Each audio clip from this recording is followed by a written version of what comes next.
All right, everyone, welcome to our closed session meeting for the Arroyo Grande City Council for Tuesday, August 22nd, 2023. Can we get a roll call, please? Councilmember Seacrest. Here. Councilmember Guthrie. Here. Councilmember George. Here. Mayor Pro Tem Barnett. Here. Mayor Ray Russum. Here. Would you please join me in the flag salute?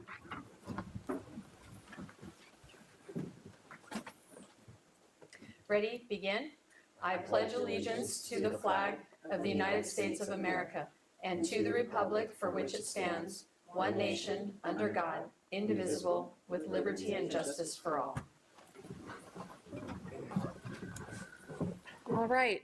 As is my custom, I'm going to reverse 4 and 5 because I think it's weird to ask for public comment before we announce the closed session items. So I'll turn it over to our city attorney. Thank you, Mayor. This evening on the closed session agenda, we have labor negotiations pursuant to Government Code Section 54957.6. That's for 4 designated groups or persons. That's the employee organization, the Arroyo Grande Police Officers Association, with the city designated negotiators that are listed on the agenda. That's the Service Employees International Union, Local 620, with the city designated negotiators listed on the agenda. It's unrepresented management employees with the city designated negotiators listed on the agenda. And finally, the city manager position with the city designated negotiators listed on the agenda. Thank you. So at this time, I'll open up public comment, and seeing no one in chambers, we'll check in online.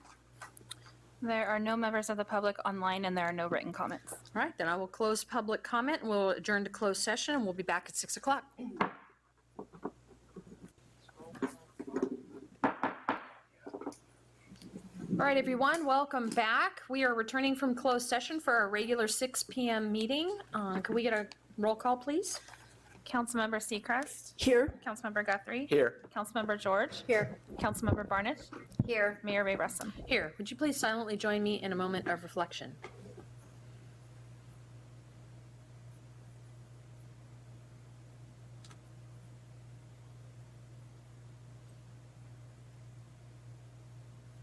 Thank you. And would you please join me in the flag salute?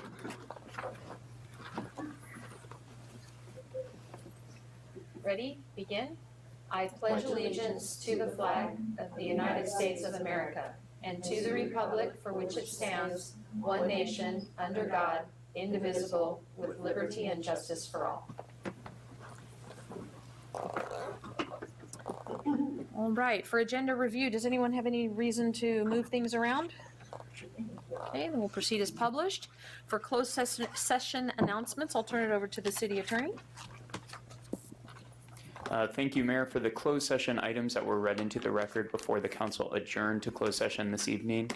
There is no reportable action on those items. Thank you. And for item 5B, we have no ordinances tonight, so we will skip that one, and that takes us straight into special presentations and our regular interim city manager communications. So, Mr. Robeson. Thank you, Mayor and council members.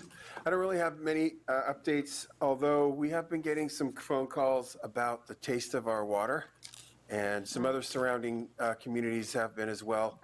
So what we've been experiencing in our local reservoir and in other reservoirs are algae blooms that cause the taste of the water to be a little bit more kind of pondy.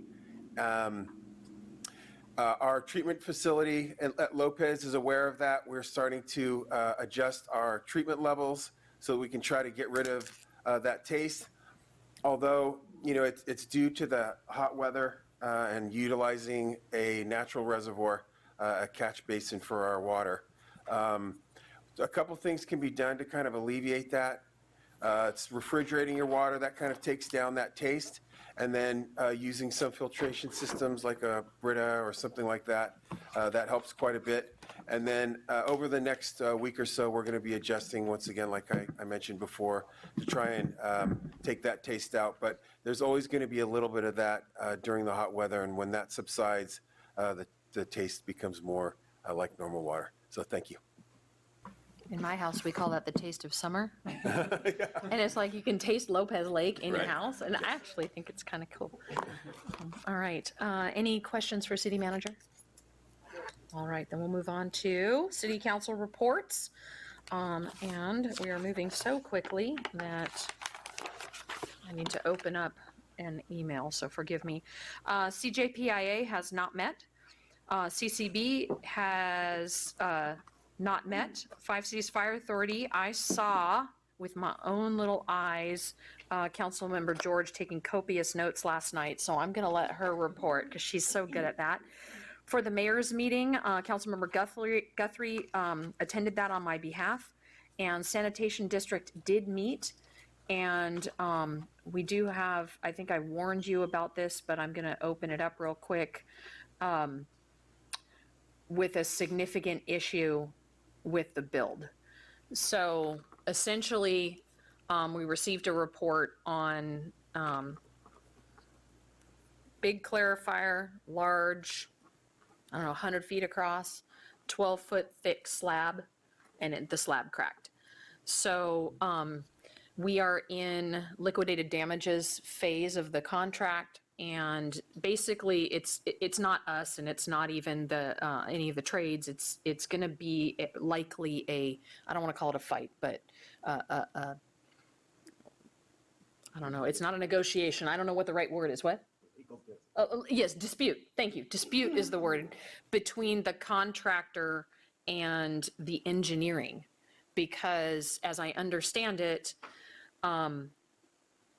it could have something to do with how it was designed in the first place, and the concrete mix that they had might not have been the appropriate one. So the question is, was it mixed properly, or was the engineering faulty that gave them the mix that then failed? So that's what they're going to have to deal with, and we're kind of in a holding pattern right now because they remixed some concrete samples that have to take 28 days to cure. So we're in the middle of that right now. It does not look like there's going to be any possible fault on the part of the sanitation district, because the only way that there would be is if there was something unknown in the original documents that we put out. And there were only a couple of things that were design specific, one of the things having to do with our very high water table, for example, but all of that was really heavily vetted before the documents went out for engineering. So we don't have any reason to think that there's any fault in what we put out in the first place. So that's the spot where we could be liable, but we don't believe that's where it is. It's going to be between the engineer and the contractor themselves. So more will come on that in the next couple of months. It will get rectified. It's just a question of by whom and when, but that definitely slowed it down. So that's where we're at with that. So that is the end of my report, and I will turn it over to Mayor Pro Tem Barnage. Oh, yes. So do they have a thought of a solution? Are they really going to re-pour the whole thing? No, they're not going to re-pour the whole thing. In fact, the solution ranges from $500,000 to $3 million. And as I understand it, there are, I don't know what the product is. I don't know what I'm talking about, but we did talk about this, that it fills the crack. And basically the engineers said the crack filler will last longer than the concrete. So those products are well engineered and totally acceptable for repairing. They just have to figure out what the repair is, because they don't know if it's the concrete itself that's, like, they have to nail down what the problem is. There's a whole lot of engineering going on right now. And none of my boards or committees have met since we last reported out. Councilmember George. Thank you. Let's see, Fire Authority. So we met yesterday? We did? Oh my God, yesterday. Seems like a lifetime, Yeah, doesn't it? and we approved a fire prevention agreement. So we used to do fire prevention inspections in-house, and now we will contract those out. Let's see, we had a couple updates. So we have, with the new agreement, we have 2 new positions added, and those are being filled by overtime positions as opposed to hiring the 2 new positions, in that we're unsure of what we're doing with Oceano. So instead of hiring people to cover Oceano and then having to lay them off afterwards, we're just going to backfill those positions with overtime until we figure out what we're doing and what our community needs. We did add a new BC position. It's being filled right now with acting BCs and captains until we hire a new one. We have 6 candidates being assessed, and let's see. So then we'll have 3 acting battalion chiefs. We've also moved to shifts. So everything that we had wanted to do and agreed upon doing, 5 City Fire Authority is actually doing as far as staffing. So very good for us to do that.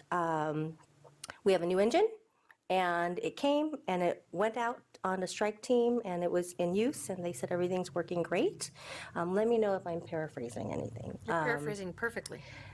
So the biggest thing is on September 12th, the Board of Supervisors will start to consider the first round of considerations of whether or not to have 5 Cities Fire Authority be the fire agency for Oceana or not. So they'll consider CAL FIRE and any other options that staff brings forth to them, but part of their consideration will also be 5 Cities Fire Authority.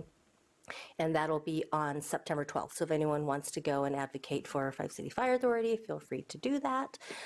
This is just a first step. LAFCO will make the final decision early 2024. It's a key milestone, assuming the board will be looking at multiple options. The chief reminded us that a strike team did go out to the plant fire and that Captain Silva went somewhere. I put somewhere because he's talked really fast and I couldn't. Somewhere up north to another fire. Other It than was the way plant up fire. by Wairika, Yes, he said. yes. So, and then one of our engineers joined Captain Silva because it was a very specific apparatus that was being used, and our engineer knew how to use that apparatus. AG specific, let's see, we have an apparatus bay door replacement and the emergency generator project. Those are two real big things that are capital improvement heavy that Arroyo Grande will need to consider, and that's probably October timeframe. They're really happy because they got a 50% match to help fund some of that. And let's see. Oh, and a $50,000 grant towards a Jaws of Life, which we need one, and they're about $200,000. So we were happy to get a $50,000 grant to go towards that. Can I add a couple things in? Yeah. On that particular one, I found it very interesting that the old Jaws of Life aren't good enough anymore because the newer cars have different alloys that they're made with. Yes. And so that's why we need the upgraded equipment, because they explained that there was an accident with a 2023 BMW in Oceano, and it took them a really long time using the Jaws of Life to get out because it had these new alloys on the cars. So I found that really, really interesting. Yeah. And then lastly, I'm sure everyone knows, but Chief Lieberman announced his retirement. He'll be retiring in December. So I'm sure staff will be working towards looking for recruitment. And those are my report outs. Thank you. I'd add one more thing too with the contract services, that Arroyo Grande is going to be taking care of what's within Arroyo Grande's borders, and Grover Beach is going to be taking care of what's within Grover Beach's borders. So we're not going to be billing each other across. So I know we heard a little bit about that. That is what went into place last night. Okay, thank you. You got more? Yeah? Yep, that's it. No T-bid or? No. All right. Councilmember Guthrie, So RAC, microphone. so the Water Resources Advisory Commission did not meet in August, as well as in July, and IWMA did not meet in August.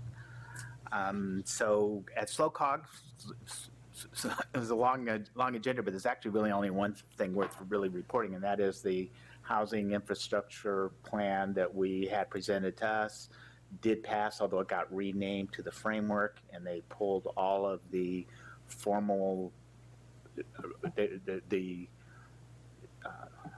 had formally identified which projects were going to go first, and so they pulled all those identifications off, and then I think it passed unanimously in the end. So there was a lot of objection to the list of projects that got prioritized. I bet. Yeah, and there always will be. And then I did attend the mayor's meeting, which is actually a lot more It's to a report nice from group there. of people, isn't it? It was fun. It was, Yeah. So, they started off by showing off their $50 million police and new fire station they're going to build. Pismo Beach. Yeah. 20,000 square foot police department for about the same number of police officers as we have. We remodeled a portable. Not, we threw away the portable. We actually added on, but, and we had a nice presentation on what's called the Fire Safe Council. I'm assuming somebody at FCFA, so do we have no representative on the Fire Safe Council? That's a county thing, isn't it?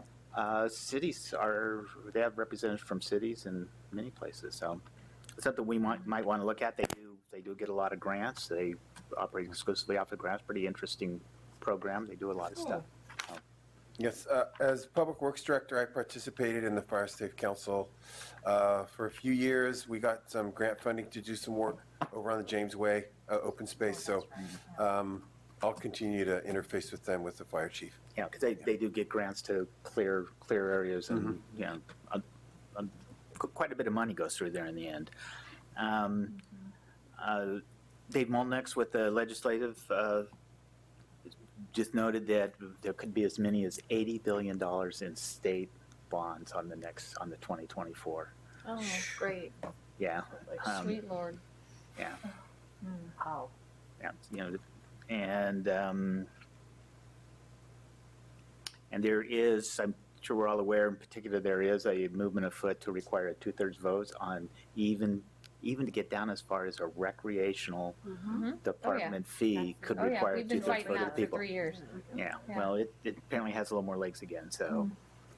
And those are the only key items from that meeting that I think are worth reporting. Thank you. And Councilmember Seacrest. Nothing to report. Air Pollution Control District didn't meet, and no update on council, on chambers. All right. So that ends our city council report outs, and so that takes us to item 8, community comments and suggestions. This is the community's opportunity to come forward on items that are not on tonight's agenda, but within the jurisdiction of the city council. So if you'd like to come forward, please keep your comments to 3 minutes or less and address the council as one body. So I invite you forward. And seeing no one here, we'll check in with the city clerk. If any members of the public on Zoom would like to make a comment, please raise your hand. There are no raised hands and there are no written comments. All right, thank you. So we'll close public comment and move on to item 9. This is the consent agenda, and remember that this is a collective group of items, pretty hefty today. This is items 9A through 9L. So first I'll check in with the council to see if they have questions or any to pull for separate consideration. I wonder if we could pull 9F for the opinions, or if I just have a. Don't forget your mic. Not 9F for some comments and Comments? a little bit of direction. Okay. Madam Mayor, I would like to pull just for comments 9D and 9E. Okay. Thank you. I also had 9D. Okay. You good? Okay. And I am good as well. So let's go in order, and we'll start with 9D, and we'll start with Mayor Pro Tem. Thank you. I just wanted to thank my appointee, Gregory Dutson, for agreeing to serve on the TBID. I think he's going to do a great job there, so I certainly appreciate him stepping up. And then also Alex Creswell, to thank her as well for agreeing to, finally, I found someone to serve on the Downtown Parking Advisory Committee. I asked her a while back and she was too busy. So thank you to Alex as well. We appreciate these volunteers. We need them. We can't do our job without them. The city can't as well. So thank you for that. And Councilmember George? Thank you. I added a last-minute appointee for consideration, Sarah Kunkel. She has extensive knowledge in the hotel industry, and I think she'll bring a nice wealth of knowledge to the TBID. So I'm looking forward to her appointment and having her serve. Thank you. And just as a reminder to the public, there was a supplemental that was issued prior to this meeting that announced the 4th one being added to that list. So if you're looking at the old agenda, it shows 3 being added as recommended action, 4 being added, but there is a 5th. And again, that was issued as a supplemental item. Then 9E, Mayor Pro Tem? That was Ms. Creswell Oh, for the that's right. Downtown Park Advisory. Thank you. Uh-huh. 9G, Mr. Guthrie? No, sorry, 9FJG is what I wrote, so, yeah, sorry. So, yeah, I just wanted to ensure that when we're doing the survey, that a couple of areas get explored. I mean, obviously, we're gonna explore a general fund. I do want to be sure that we also explore the 2/3 vote on a dedicated fund to either street maintenance or if it has to be transportation. Absolutely. I'd also like to see us look at the property tax bond avenue here. I frankly don't have a lot of faith. Property tax bond. Instead of using sales tax, creating a property tax bond, because you have to do a bond if you use property tax, to explore that. And then finally, I'd like to see us test some sort of a sunset. I'm thinking a 9-year sunset. I do know that when we ran this test at the Slow Cog board, it came back much more positive with the sunset. So I'd like to see us at least test that, whether we really want to do it in the end or not. I certainly want to know what sort of impact it would have. So, in terms of, Isaac, I'm looking squarely at you, in terms of direction to, well, I guess we've got this agendized, so we're good with giving some direction right now, so we can have that conversation about if everybody's good with the suggestions that Councilmember Guthrie made. So I'm okay with it. That's fine. Yeah, we're just looking into it. Yeah, right. Yeah. I'm okay with that as well, because we're asking them to look into those possibilities. It's just information. Correct. Right. The only concern I have in terms of adding in the bond, because I think it's a non-starter, is if we put too many questions on there, we're going to escalate the cost. And so I'd want to make sure that they generally, my understanding of polls is they typically will give you some set number of questions that they'll do. So if we start adding in more and more and more, and we end up with more on that list, the cost is going to go up. And of the three, that's the one of the three, that's the one I'd be most willing to give up. But yeah, it did come up, remember, in the last time we did, well, not the last time, but 2 times ago when we looked at this, that would have been a desirable possibility for some people in our community. So the property tax, so taxing the property owners versus sales tax where we tax everyone, people were of the opinion that was favorable? There were people who thought that was a more equitable and fair way to go. When you say people, is that like more than 10? I know. I mean, and I'm being facetious, Well, but I I'm really gonna- genuinely mean, was there Yeah. a significant I'm number? going to say a couple of people, and if you'll remember, I think this is what drove the near opposition from the Chamber of Commerce. If we're crossing over here, cut us Well, off. I would say I think there are some points on this that can be worked into what's set out in the exhibit and the sort of parameters. I know that Clifford Moss once enlisted, if approved by the council, will meet with the city team and go through some of these items. So I think the direction provided tonight, absent any objections, can certainly be part of that sort of kickoff call and sort of next steps as they formulate what the plan looks like. But yeah, this evening it's to enlist them and start to provide that input once they're under contract. City Yeah, manager? We can start to try to work those concepts in, like our city attorney said, and get some experience, expert advice from Clifford Moss on whether or not, a bond measure is seen as something that's more palatable to the voters. But from my experience and from looking at that research and information that we got from True North 4 years ago or so, and then going through the sales tax measures twice, the sales tax coming from a diverse set of people, tourists, people that visit here. It was just more palatable to people on the whole. That's what I found, and that's what our staff found, versus putting a property tax or a bond that would only tax people that own property in the city. I'll just say, in my mind, this is just sort of a due diligence thing. There was interest in it. We should at least look at it instead of just dismiss it out of hand. That's all I'm saying. So I think I'm talking a little too much from what our attorney's telling me, but we'll definitely vet that piece of information out so we can give you some information on how we could proceed. We'll look forward to follow-up. How is that, Ida? That's right. Okay. We don't want to get in trouble with the city attorney. Okay, so that is council's questions and comments on items 9A through 9L. Let's go ahead and open up public comment. If someone would like to come forward on the consent agenda, come on up.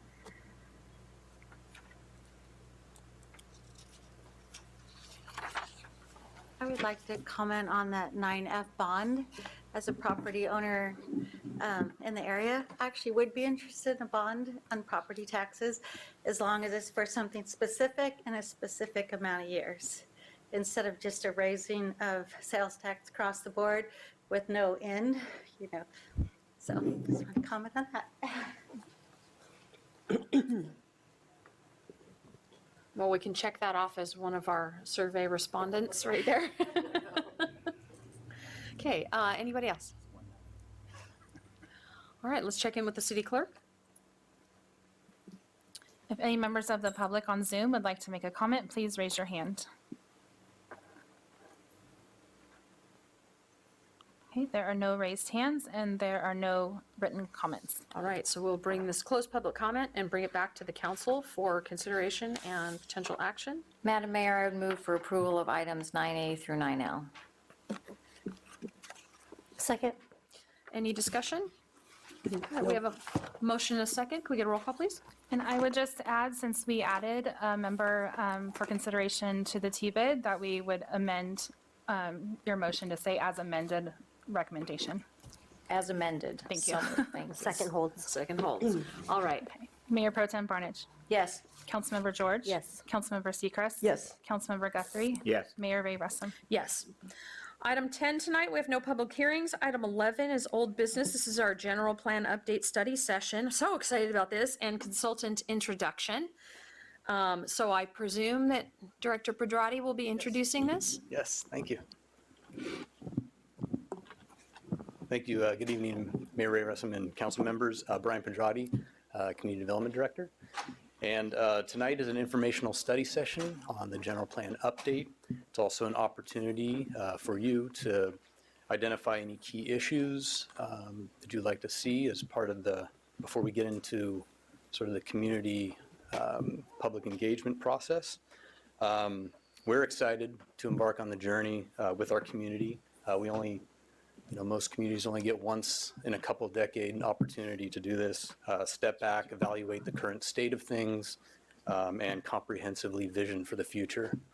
So there's some really cool and seriously important blueprints that are going to come out of this process. And it was great to meet the consultants in person, and we took them on a city tour today, this morning. And so this is also an intro for you all to meet them in person. So we have with us Michael Gibbons on the left and Brent Gibbons on the right with Minter Harnish. They are related. And they're going to provide a presentation. Will be available for questions afterward, along with Andrew Perez, Planning Manager, and myself. So I'll kick it over to them.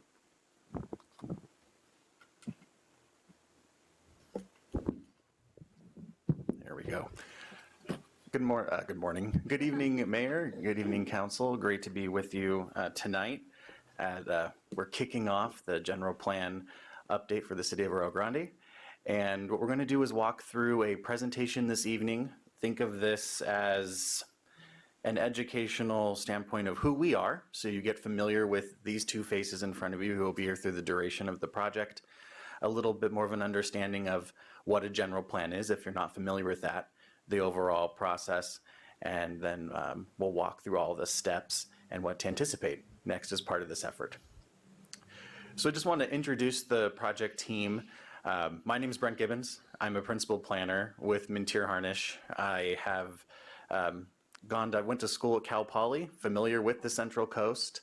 My background is in architecture and city and regional planning. At Minter Harnish, I manage general plans, zoning codes, and with Michael, we lead our zoning practice.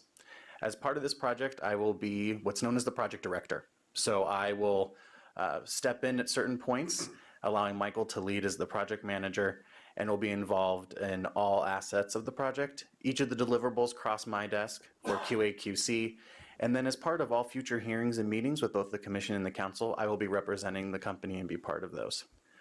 Jim Harnish, shown here on the screen, he's the principal and owner. He's not here tonight. He's entrusted us with this process to move it forward and to kick it off with the city.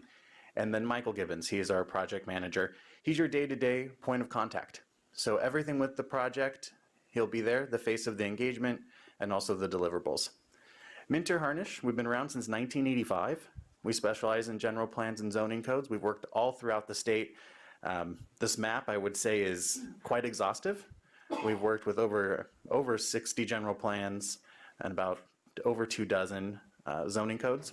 We're a small firm. Actually, we're a little less than 10 employees right now. We're about 7 planners, but we work hard to try to bring the best product and deliverable to each of the communities that we work with and to meet the expectations and the unique needs of each of those communities. Now, there's more than just the 3 of us on the screen. There's a larger team behind us. So we have Rincon Consultants, that's led by Matt Maddox. They're going to handle the environmental portion of the general plan update. So that not only includes your program environmental impact report, which Michael will discuss in further detail, but that also includes assisting in the existing conditions writing as it pertains to open space, conservation, safety, and sustainability and climate action. The Nadelson Dale Group, they'll handle everything that has to do with economic development. Economic development spans this project. Michael will get into that in further detail, and they'll run further analyses to make sure that the plan is sustainable from an economic and financial standpoint. And then finally, we have Todd Tregenza. He's with GHD. GHD handles everything mobility-wise. So when you think of mobility, you think of vehicles, but it's just not vehicles. We think multimodal. Think about the pedestrian and the bicyclist, the car, and then future modes of transportation. That field is changing rapidly, and this is the opportunity for Arroyo Grande to capitalize on that as part of the general plan and come up with some innovative techniques and topics to move forward. So I'm going to hand it over to Michael. He will give the rest of the presentation, then open it up for council discussion.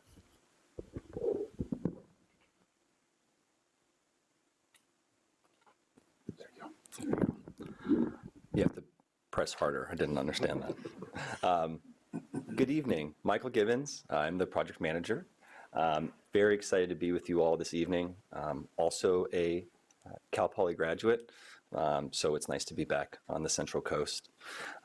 I will be leading the rest of the presentation, and to give you an overview of what we're hoping to cover this evening, we will start with just an overview of what a general plan is. We'll go back to planning school briefly. Then we'll give you an update and an overview of the general plan update and the many facets of the project, as there are multiple.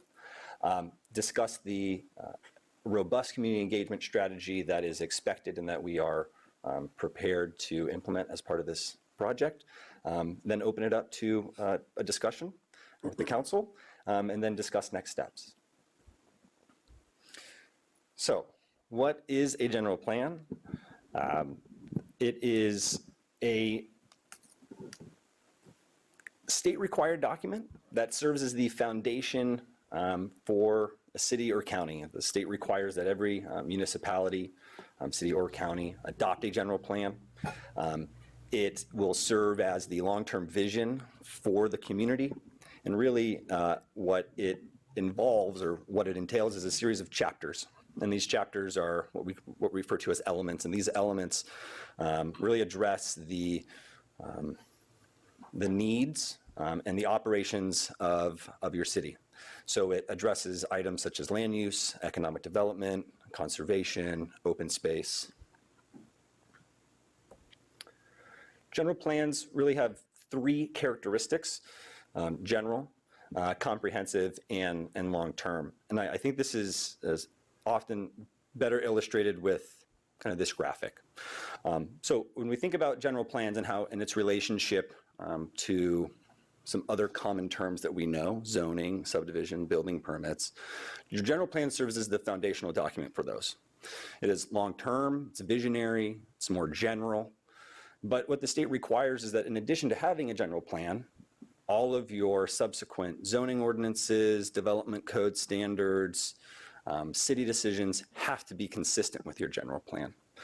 So when we look at a general plan in relationship to your zoning, zoning implements your general plan. Zoning is really your tool for implementation. That also influences your subdivision maps. And then to the building permit stage, which is really I'd say the point in the project that citizenry are going to be most familiar with. But as we can see, it really starts with the general plan. This is an extremely important update for the city. This will not only, and we'll get into further discussion later, but it will not only ensure, this update will not only ensure consistency with your existing elements, it will ensure consistency with state law, as a lot has changed, and it will ensure consistency with your various policies and your development code.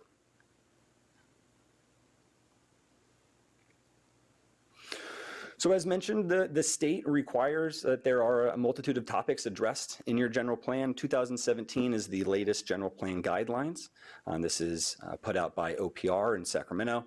And this is really the foundational document that we look at as planners to see what items we need to address in your jurisdictions.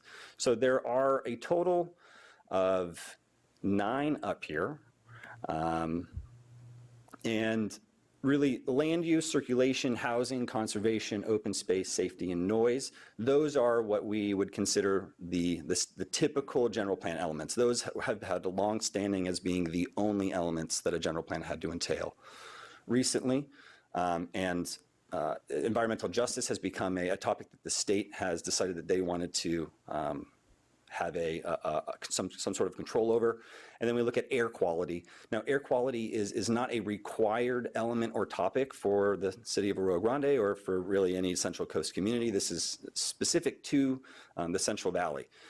Not to say that air quality is not an important topic that might be addressed as part of this update, but it is not one that is required.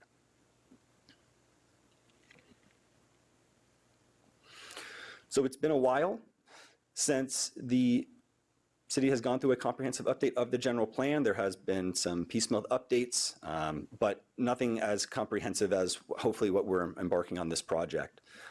In that time, a lot has changed with state law. We could probably have another study session just on one of these topics. But in reality, there is a lot that needs to be updated and addressed in these general plans.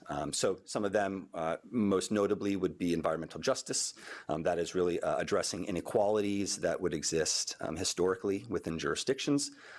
Climate action, adaptation, GHG emissions, the transition between level of service and BMT. But there's a lot to address. Wildfires and flooding is also a safety concern, and that is also a very large portion of this project as well. So now that we are experts in general plans, I wanted to go over really the focus of this update. And these were really specified in the RFP that was submitted. And there's really eight topics that we are going to focus on throughout the entirety of this project. And really that is going to start with a comprehensive update of almost all elements. So I say almost all elements because the city has recently updated your circulation element that was actually facilitated through the firm GHD, who we have also are teaming with on this plan. So they are intimately familiar. They do a lot of engineering projects with you. That update will be just minor and kind of technical in nature, but a majority of all the other elements will receive a complete refresh. Additionally, there is a portion of this project where we will do a comprehensive update of your development code as well. Now that is, I'll go into that phase a little bit later, that is scoped for the end of this project. Really is because we need the general plan to stop in order for us to then make the consistency changes in your zoning. As part of that process and as part of your development code, we are going to be moving forward with a corridor for East Grande, which is we took a tour today and it seems like that would be a very promising endeavor. We're really excited for that piece. The other portion of this multifaceted project is a climate action plan. City of Arroyo Grande is ahead. In 2000, I believe it was 13, you adopted your first climate action plan. As part of this project, we will be updating this climate action plan. So it's relevant, it's new, and it's going to be a nice refresh in addition to the other documents that are going to be updated throughout throughout the entirety of the project. Next, and one of the most important topics that we have scoped and have really are going to hone in on and would love to facilitate further discussion on is the inclusion of your DEIJ policy. And that's essential for this project. This is not our general plan. This is your general plan. And this is your general plan. So including everybody, making sure that we are exhausting all of our resources for publicity, that we are flexible with engagement is going to be essential. And I think we are going to be working with a DEIJ consultant. I believe that was part of the requirement as part of the adoption of this plan. And they will act as really a hand of city staff. So we will be receiving feedback from them throughout the process. Next focus is to update emerging trends and best practices. Brent touched on multimodal. We have developments also in, like I said, environmental justice. And then we're also here to ensure compliance. So at a base minimum, we will ensure compliance with state law, and we will ensure compliance with the general plan guidelines, meaning we'll incorporate those elements that need to be incorporated. We'll bring your housing standards up to par. But at a base minimum, you will be compliant with state law.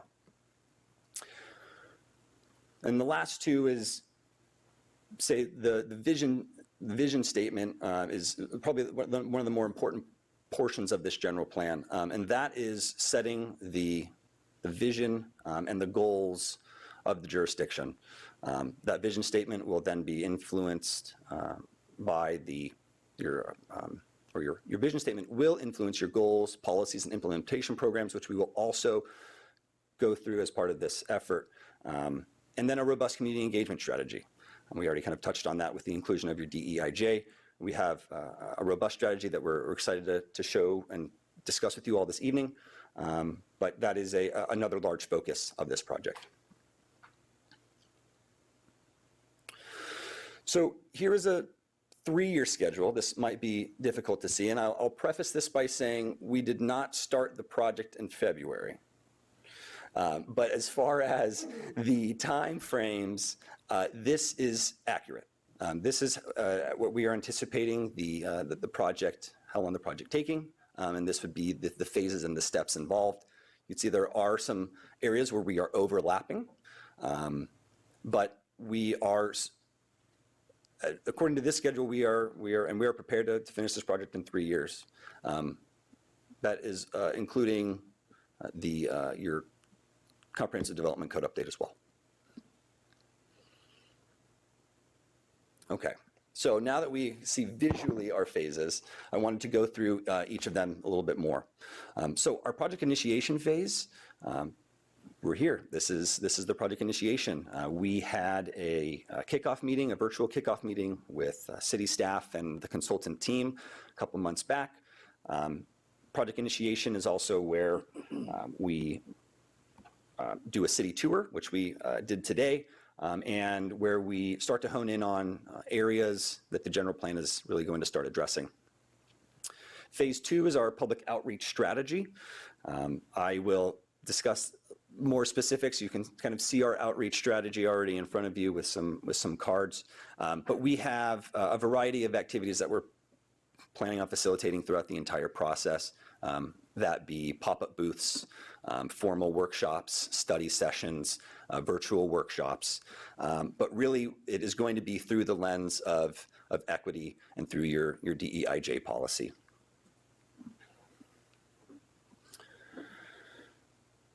Phase 3 is the gather and analyze data portion of the project. And this is where we start to collect the base level knowledge or the baseline operating knowledge for the city. It is at this point where we will produce a background report, what we're going to call a existing conditions and trends workbook. That workbook will essentially is a snapshot in time of Arroyo Grande today, and it's what we can work from. It will also set the baseline for your project description for your EIR. So the workbook is it's a very important piece of this project. I mean, it will be truly a comprehensive overview of pretty much all topics that are addressed in the general plan in a really user-friendly kind of flip-through deliverable. Another piece to touch on in phase 3 is what we call a general plan audit, and this is actually already taking place in the background. What we have done and what we are currently working with your staff with is documenting every goal, policy, and program in every element in your existing general plan. And staff is going through the process of commenting on every goal, policy, and implementation program. I think we had over 400 line items to go through. So that is a tool where staff has the first kind of stab at letting us know what adjustments need to be made initially. Community input and community engagement is really going to guide that. But this is our first attempt at doing a comprehensive audit, seeing which areas need to be improved, seeing which areas have already been addressed, and which ones need to be continued. Do you have a? And I think it's important to note that when we go through a general plan audit and we do a comprehensive update doesn't necessarily mean that we take the existing general plan and we toss it out. There are portions of your general plan that are still viable, that are still applicable, and are still worth bringing forward. It might need some fine tuning based on now it's 2023 or the state statutes have changed.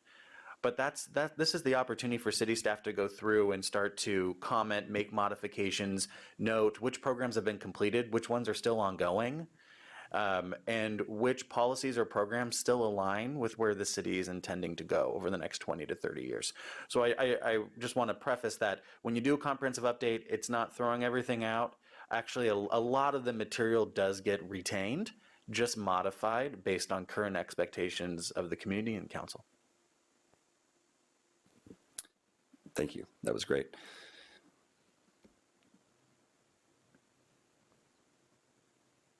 And then next we have phase 4, and I had touched on vision and guiding principles earlier, but this is a large, really intense community engagement phase, and we have multiple touch points with the community scoped for this phase, those ranging from e-blasts, newsletters, website updates, social media posts, to actual formal workshops, pop-up booths, really aiming at establishing a single vision statement for the community and then establishing guiding principles. Your vision statement is the foundation of your general plan. It is what you are working towards for the horizon year for this general plan. We don't have a horizon year established. I'll just preface that. But it is the statement that will guide your general plan and subsequently all future decisions. Your guiding principles are more specific, and they kind of prop up the vision. This is a really important piece that we will want to ensure that we do properly and do it justice, because this is what ultimately will determine growth alternatives, non-growth alternatives, but will really determine what is the direction that Arroyo Grande wants to go for the next 20 to 30 years. Through that process, once a vision statement and guiding principles are established, we will go through an alternative process. We don't know what your alternatives are going to be, but an alternative process is really looking at what land use changes can be made and what are their impacts. So if it were, for example, the desire for growth, there would be an alternative that would potentially show what growth outcomes might look like. But really, we don't know what the alternatives are until we receive guidance from yourselves and from your citizenry. Once we've established or we've selected an alternative, is when we actually start drafting the general plan pieces. These are broken up by element. Of course, we have multiple multiple consultants on this team. They're each handling certain portions of their expertise. This is where we get into the general plan preparation stage. There is also community engagement throughout this effort as well.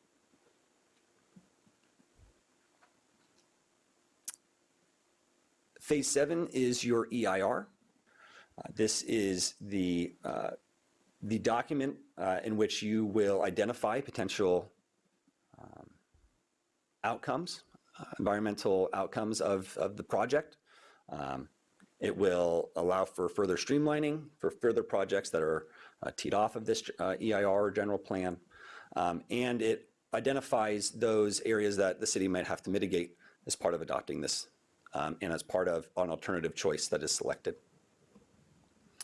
And then what we all hope for, we hope that in 3 years, I will be right here again and we will have a successful, we'll be reviewing and adopting a general plan, a climate action plan, and a zoning code.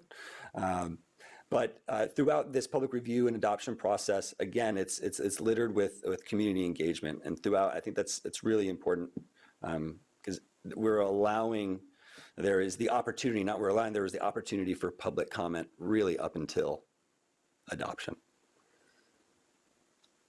And then the development code update, I touched on this earlier, but this is where we implement your general plan. Your zoning and your subdivision are both contained in your development code.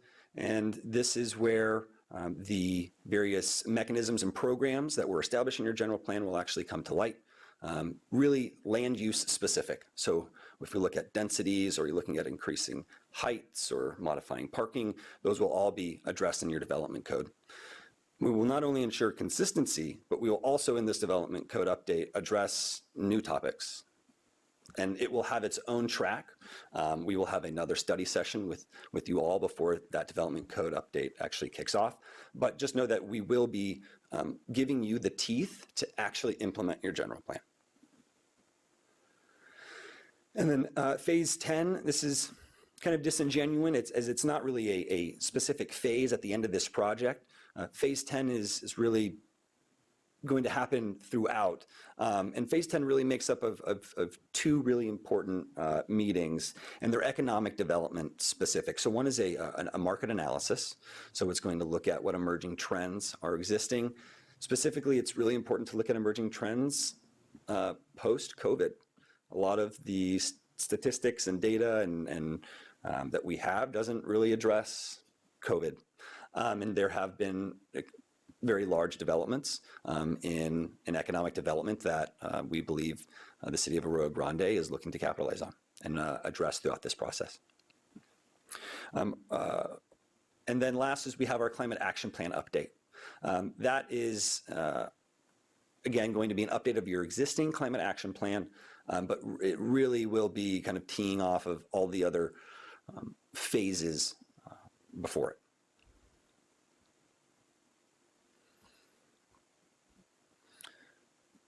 And then I was hoping to go over our outreach strategy with you all. We have been hard at work in the background, and we were hoping to daylight some of these to you and walk through what our plans are moving forward. So we have a website for you. It is planarroyogrande.com. This is going to be your hub for everything project related. This is where we will recommend you turn people if they have questions about the project. This will be stayed up to date throughout the remainder. And I'll just briefly kind of go over some of the larger items within it. So your homepage, of course, your general plan, this is really going to be a crash course. If we go to the general plan tab, it's a crash course on what a general plan is. Same with the development code. But really it's this get involved and it's the subsequent tabs that are the most heavily used and the most important. And the Get Involved tab is where you can go to see upcoming engagement. It's where you can go to see prior engagement, read engagement notes, look at presentations, videos. It's where we will announce workshops. It's where we will post newsletters. And it is where you also have the ability to sign up for our email list, which I will touch on a little bit later. Next is the Documents tab. This is really going to be the comprehensive library for all deliverables of this project. So we will post those to the website and that will be ongoing. So you can see from project initiation till final adoption, every document that was produced, and then resources and the FAQ. And these are really oriented for your citizens. We have questions in there that come up a lot, and we have resources in there. We have links to every element. All of your, we have financial studies, economic studies linked in the resources page as well. Really any topic that's going to be addressed in your general plan, we've consolidated into one location to make it as easy as possible.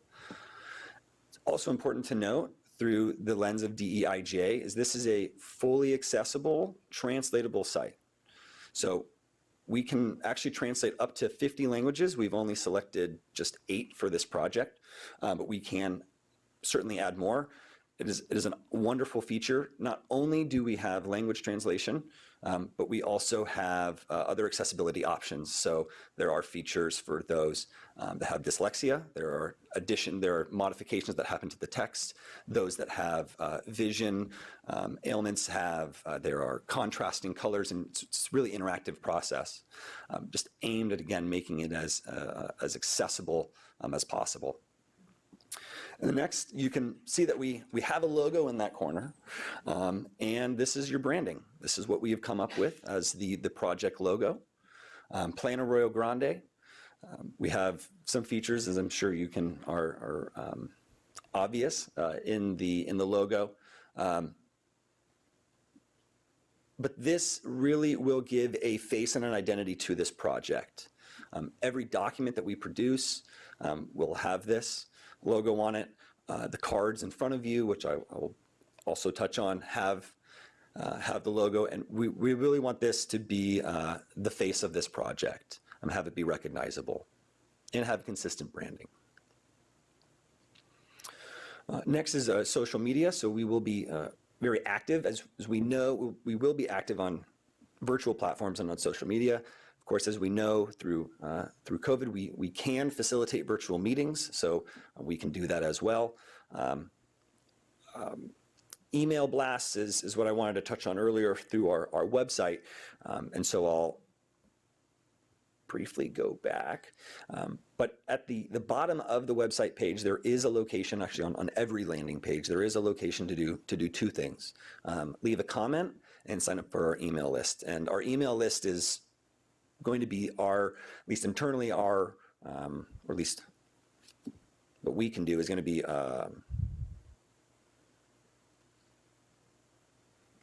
collecting email addresses and periodically sending out updates. So those can consist of newsletters, little blurbs, but it will be an ongoing list that we will prepare for the entirety of the project.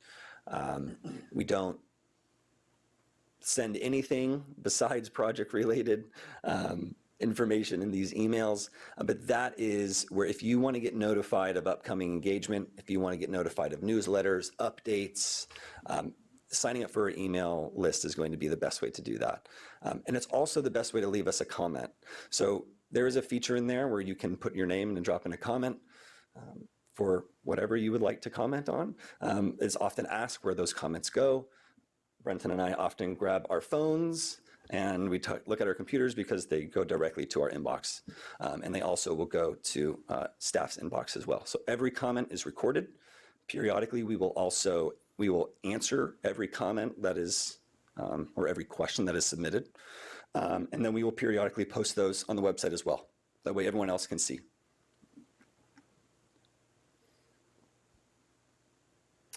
I touched on newsletter. This newsletter was actually an optional item that council decided to include as part of this project, and it's another way for us to have another touch point. It might seem redundant, but it is an alternative to just your standard, let's say, online presence. You can print these out.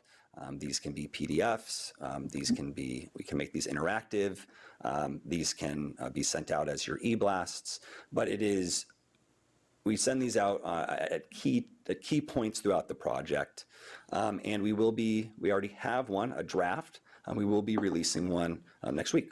So we have a newsletter drafted, and it is really going to be a summation of the presentation this evening, talking about the steps in the general plan, the public engagement strategy, and areas and ways to get involved. And then what I think is the most fun part of my job, is the workshop and the pop-up events. Thank you.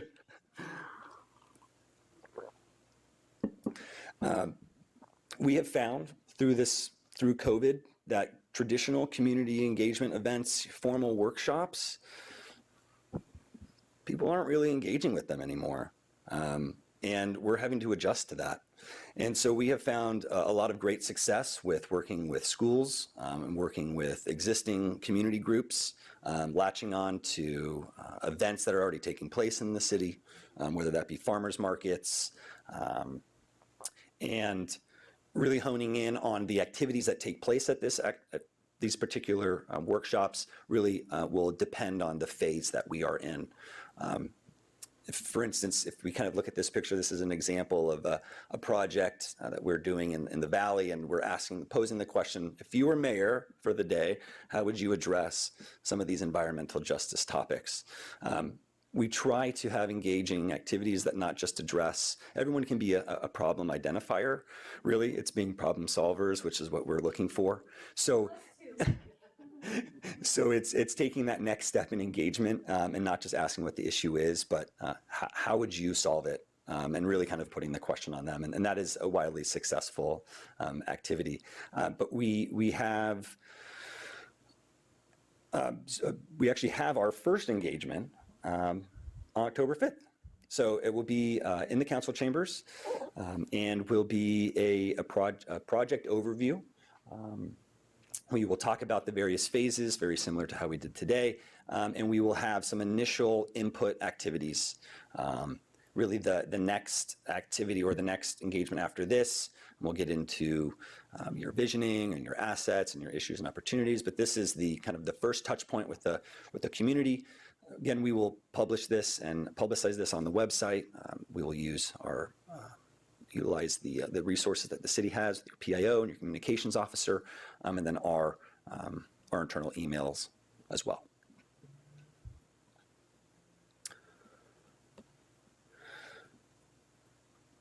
So that really concludes the formal piece of our presentation.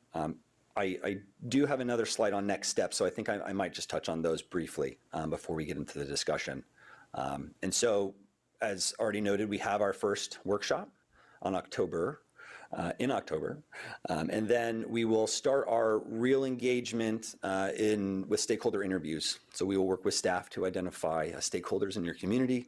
Those can be developers, residents, business owners, city staff, county officials, those that have an intimate knowledge of Arroyo Grande's opportunities and can provide us really detailed information. We'll also have further collaboration on the audit. Touched on the audit earlier. It's currently being reviewed by city staff now. That is a very long document, as I had stated.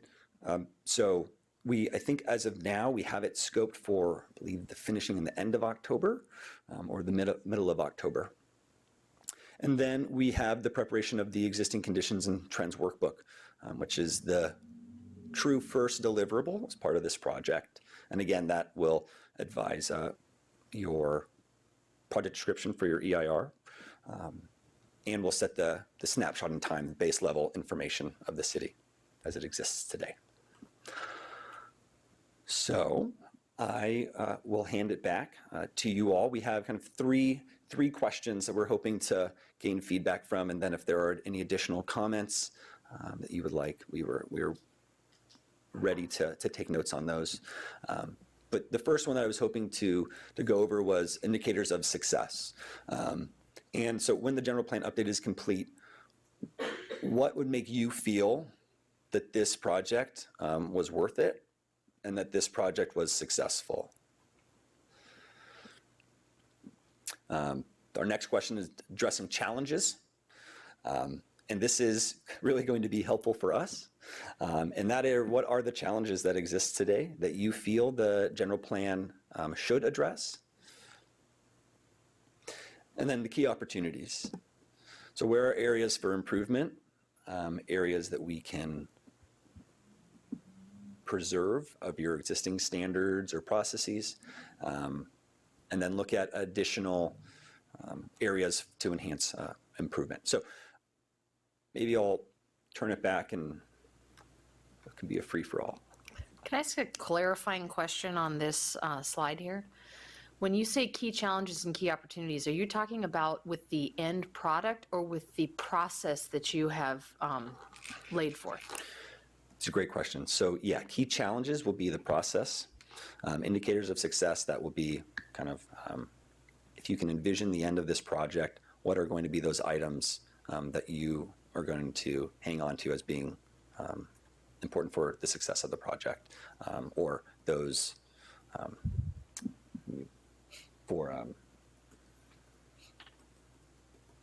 well, can you add to that? Can you add to that piece? For key challenges? Yeah. I think it's important. No, I think it was indicators of success. Yeah, that's where you were, yeah. The indicators of success are at the end of the project. If you sat back and looked at this, what made it successful, and what indicators or metrics do you think would make a successful project? This is more getting your expectations for the process moving forward, so that it acts as a guidepost. We've done general plans in lots of different jurisdictions with different unique needs and expectations, but we'd want to hear what your expectations are and what would you find as an indicator of a successful project. That kind of gives us a better idea of where to hone in on certain areas. The key challenges I think is important too, because there are challenges with every general plan. There are challenges within every community. And it's great to hear those challenges from each of you, the council members, so that we are more keenly aware as we move into other phases of the project that we, one, address those things and address them appropriately. Key opportunities, we talked about everyone can come forward with the problem, but not everybody can come forward with a solution. So as part of this, there are opportunities in every community to capitalize on and to build upon within a general plan. So we're asking of the council today, are there any key opportunities that you feel that should be capitalized on or noted as part of this effort? So as we work through it, we can capture those and pull those in. That is what I meant to say. So beyond the process, you're talking about actual general plan contents. It can be. Okay, all right. Just want to make sure that we confine the conversation to where you want it to be tonight, because we could get, a 6-hour conversation tonight. So I just want to make sure we frame it properly. So thank you for that. Okay, so let's first check in with council and see if there are questions at this time. So Councilmember Guthrie, do you have any questions? Okay. Your mic. Sounds pretty consistent tonight, huh? You mentioned the economic development review that takes place. So, I understand the opportunities in the market. Will you also be looking at the economic impacts of what we would hope would happen in the project? For instance, sort of the road maintenance kind of things, the extra services that may need to be provided. Those, I'll call it the expense side versus the income side of the different proposals you're going to put forward. Yes. Yes, so that will be addressed. The firm that we actually are teaming with is the Nallison Dale Group, and they've actually have done work for the county and have existing information that they've been already sourcing for the project. But the tasks specifically that are going to be conducted, one is a retail market analysis, and then the other is a market demand study. So it's going to not only look at what are areas that we could continue to capitalize on, and then what is the actual demand for those, and the impacts involved in them. Those will happen. We have it listed as its own phase, but really those are going to be happening in the general plan before we actually start getting into the general plan policy drafting. And I think what's important to note here is when you work, for example, on the alternatives process, and you're looking at a change in land use in the city, and you're wanting to know, is there a fiscal impact of changing land use? There will be an analysis done as part of an alternatives.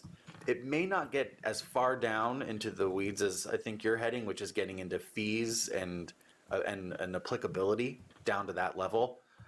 That's more of like a pro forma analysis, which can be done. It's just not scoped as part of this project. It's looking at more of that 30,000 foot level of, this is just arbitrary, if you add 800 dwelling units, what does that mean? what is the impact fiscally on the community? If you add 1 million square feet of retail, what does that mean? So it's more of a higher level approach and look. It doesn't get down into your fee or building or permit fees and structure from there. But it's going to give us a general idea of the expense, not of what it would cost us to serve whatever we're planning to build. Correct. So typical alternative analysis get into what the impact on city revenue would be. And it lets the council weigh the different alternative options. So there is a fiscal portion to that, yes. Okay. And then you mentioned on the environmental justice that the state wanted to get involved in that. Are they going to review that like they do our housing element, or is this just they have some general guidelines? Wow, we never play poker, dude. No, never, never. No, and it's a good question. The state will review your environmental justice element. And right now, the state attorney general's office is reviewing all environmental justice elements. They track them live. So there is a website by the state that tracks all communities going through the process. And then all comment letters are posted as well.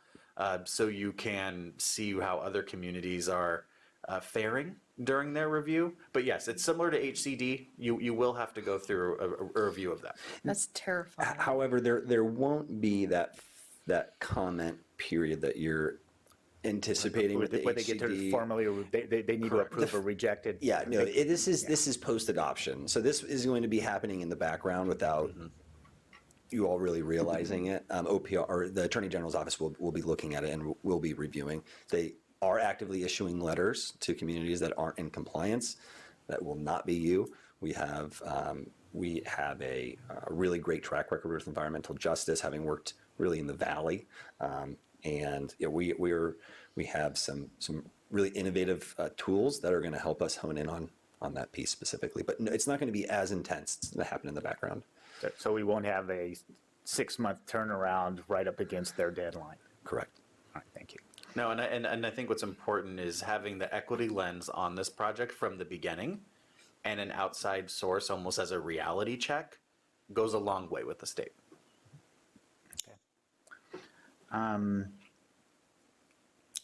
So you mentioned, so I'm trying to think of the completeness, because when we did the circulation element, we had 2 really prime areas that were just circled and said further study.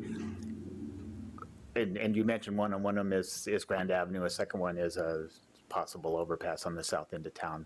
Will those be, not just specifically those 2, but will we anticipate that there'll be areas where we go, oh yeah, well, this will be a future study, or is this going to be a complete plan on day one? It's really up to your direction, and it really determines what the vision and the guiding principles are. If that's the direction that the city is interested in going, we can certainly look into that. But that's not always necessarily the case. Did you have anything else you wanted to add on that piece? No, and I think what Michael brought up earlier is that we don't know what the alternatives are now.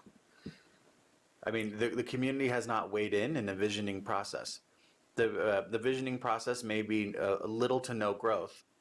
Well, then the land use alternatives will need to reflect that, and policies in the general plan will. So at this point, we're not sure yet. But as we do work through the process, other identified areas of change through other planning documents, as you're mentioning, your circulation element, will make their way through, because that element needs to be consistent with the general plan already. But a traditional alternatives process does have certain areas of study or focus areas where you provide alternatives, but where those are, how large they are, and what they will eventually end up being is still to be determined.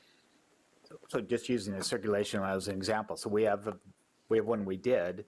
Will it be redone here based on the land use elements that are in here, or are you not?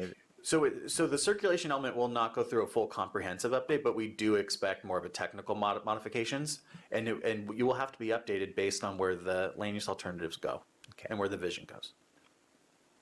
All right, those are my only questions. Thank you. All right, Councilmember George. Thank you. First of all, beautiful presentation. I appreciate that the PowerPoint is on a white background with some, I love the art in it, and I love the font selection, and your website great job with the website. So thank you. Thank you for the overall comprehensive attention to detail, which is something that I personally appreciate.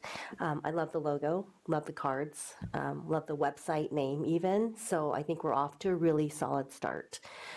Question for you, I have quite a few of them. Do we have a DEIJ consultant already identified? Because you said we're going to be working with one. I can answer that. Brian Pedrati, Community Development Director. We are close. We did send out an RFP. Oh, great. And we reviewed the proposal. We got one proposal.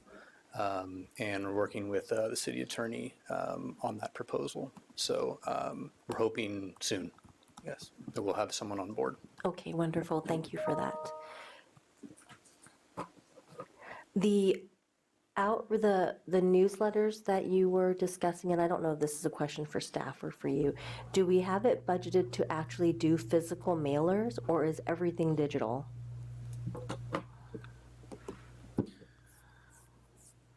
So we anticipated for the newsletters, those being virtual or printed versions that we would have available at the county, or sorry, at the city hall or various other locations.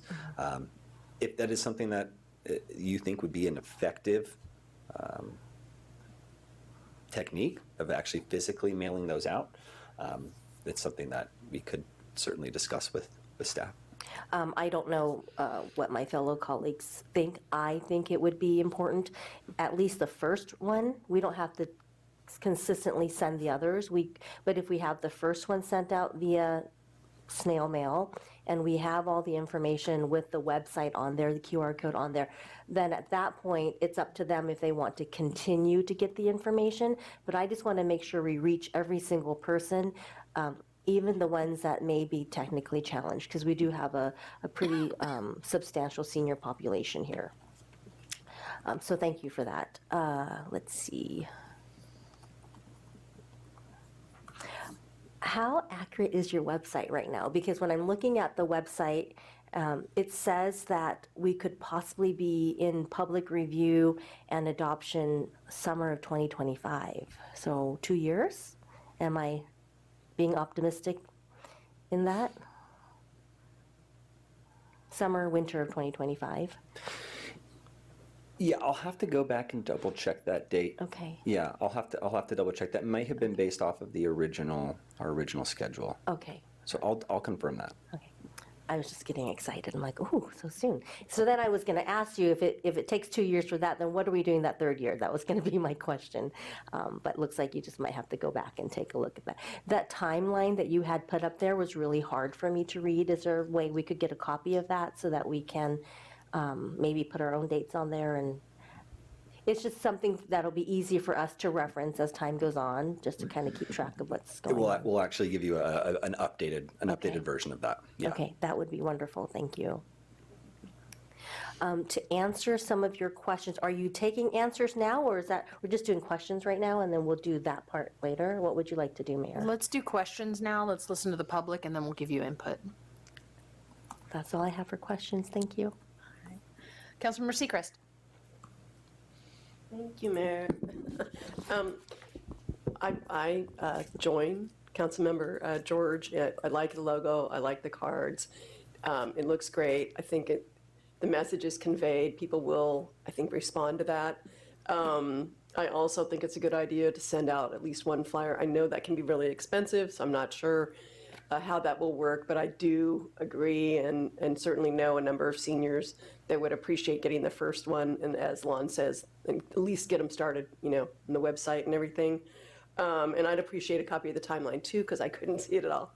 And so question-wise, you made the comment that you're doing public outreach will be through the lens of DEIJ.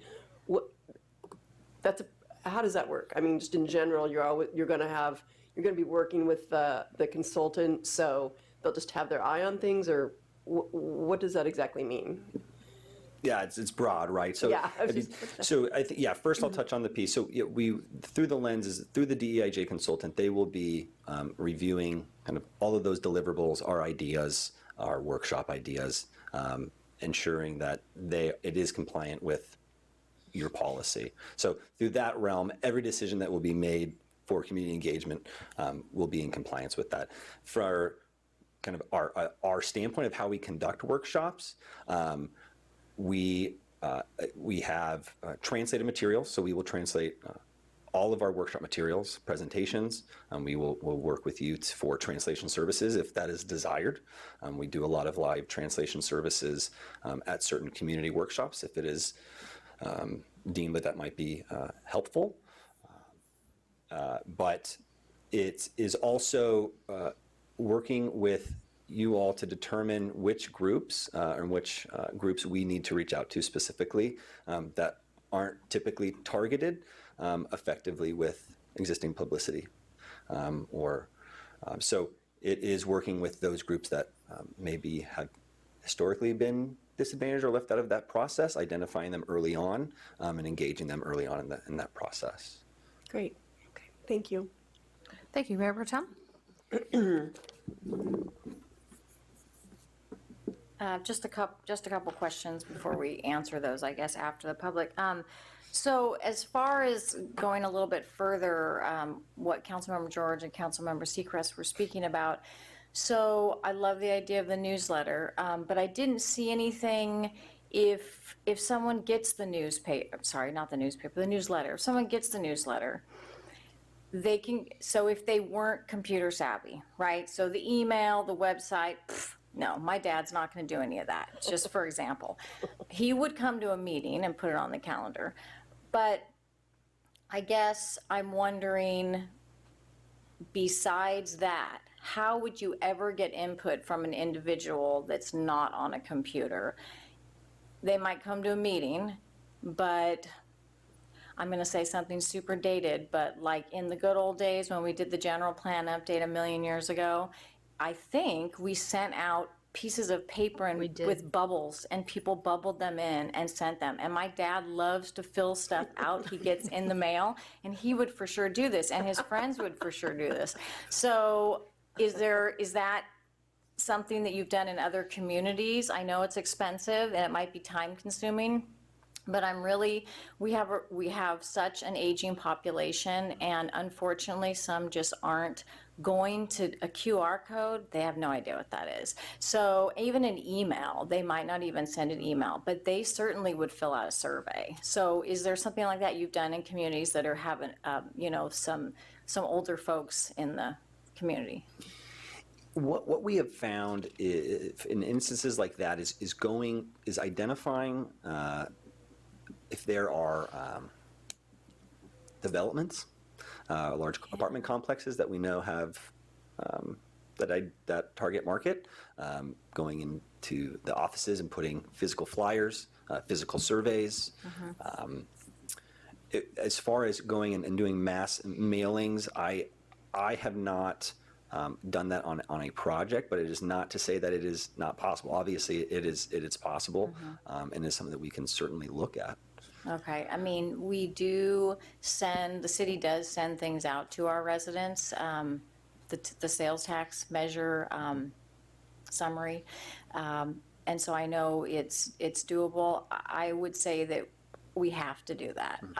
We have to send something to every resident that they can fill something out and say, what are your priorities? What are your comments? What do you believe? Because a lot of these people aren't going to live in senior communities, and some of them aren't going to belong to groups that you could target, like a senior center or something. I think if you look at our population, you'll see that there's a fair amount of those folks that are just not maybe going to attend a meeting or go online. So, and we have done we've done, I would say, hard copy surveys, hard copy notifications in rural counties that we've worked with. You have to, because the population is so spread out, that we've done that. But it's also working on local partnerships and collaborations with like CBOs, community-based organizations, is important.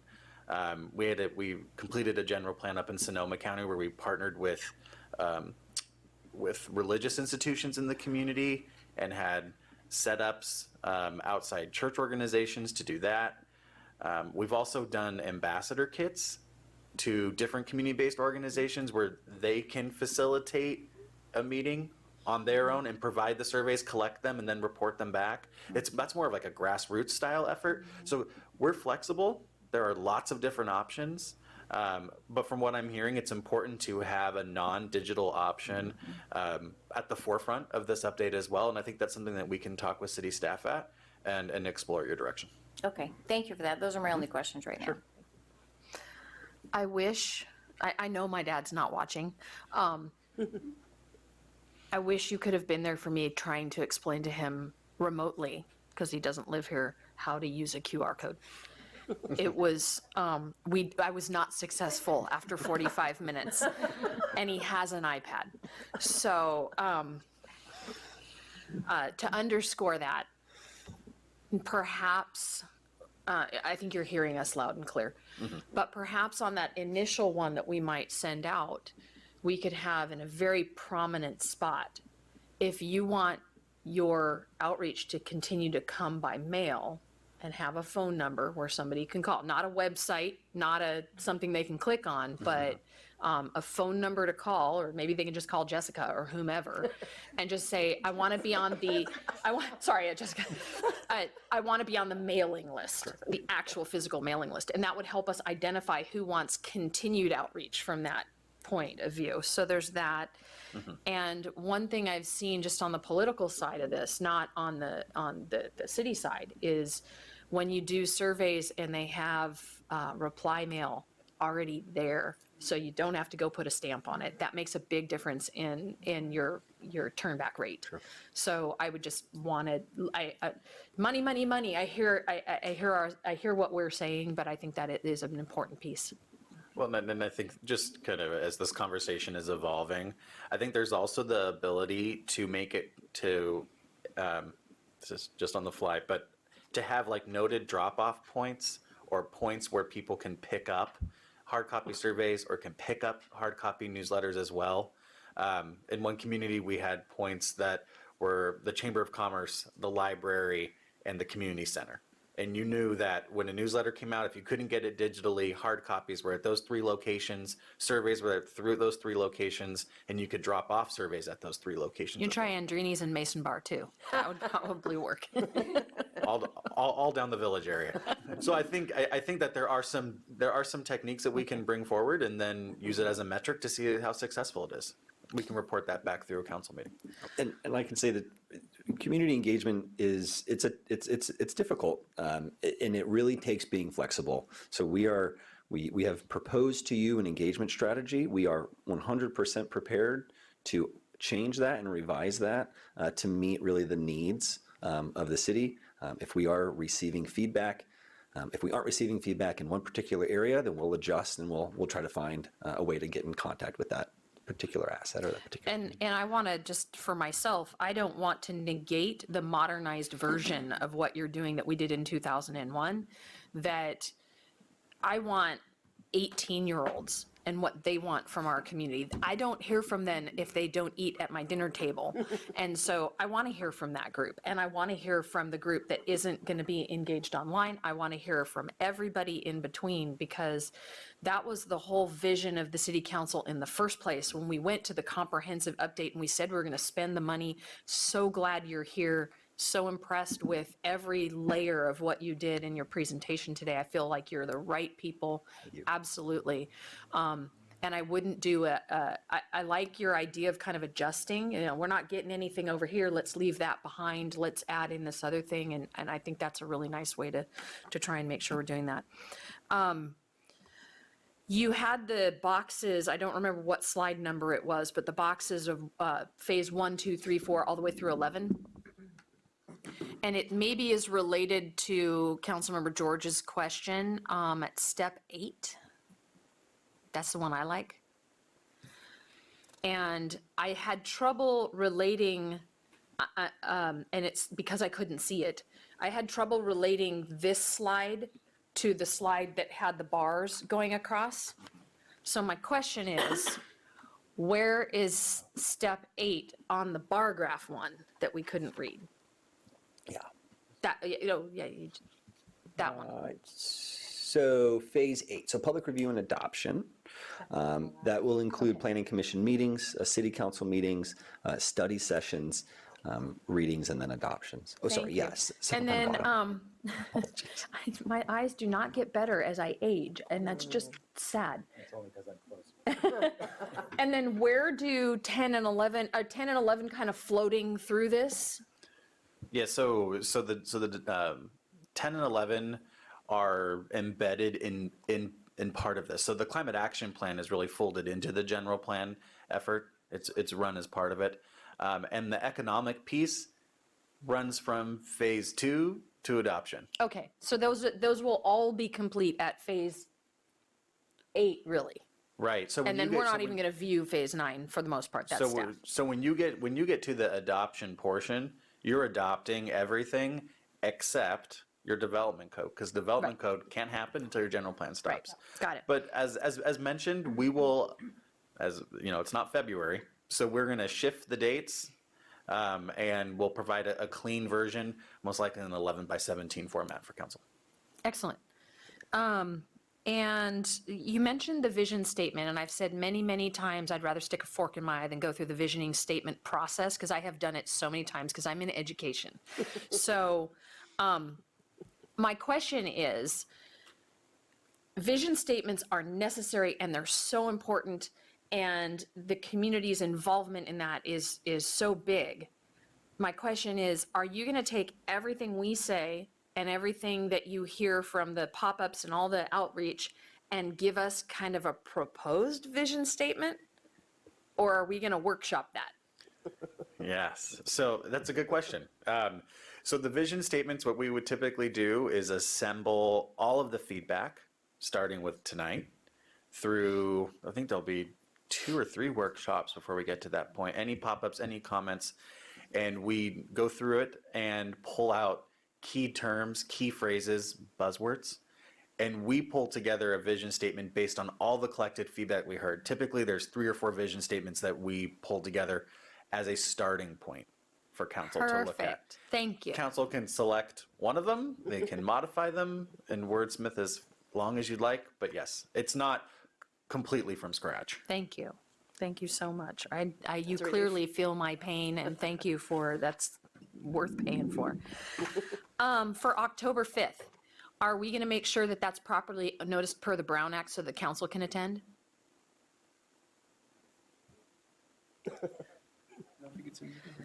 We've done that in the past. Yeah, so what we've done in the past is just provided a statement on, it's like a notice to the public, basically, that we'll be holding a workshop and that a quorum of the council may be present, but it's not a meeting Okay. where action will be taken. Got it. I just want to make sure that we can have at least anybody who wants to attend there. Okay.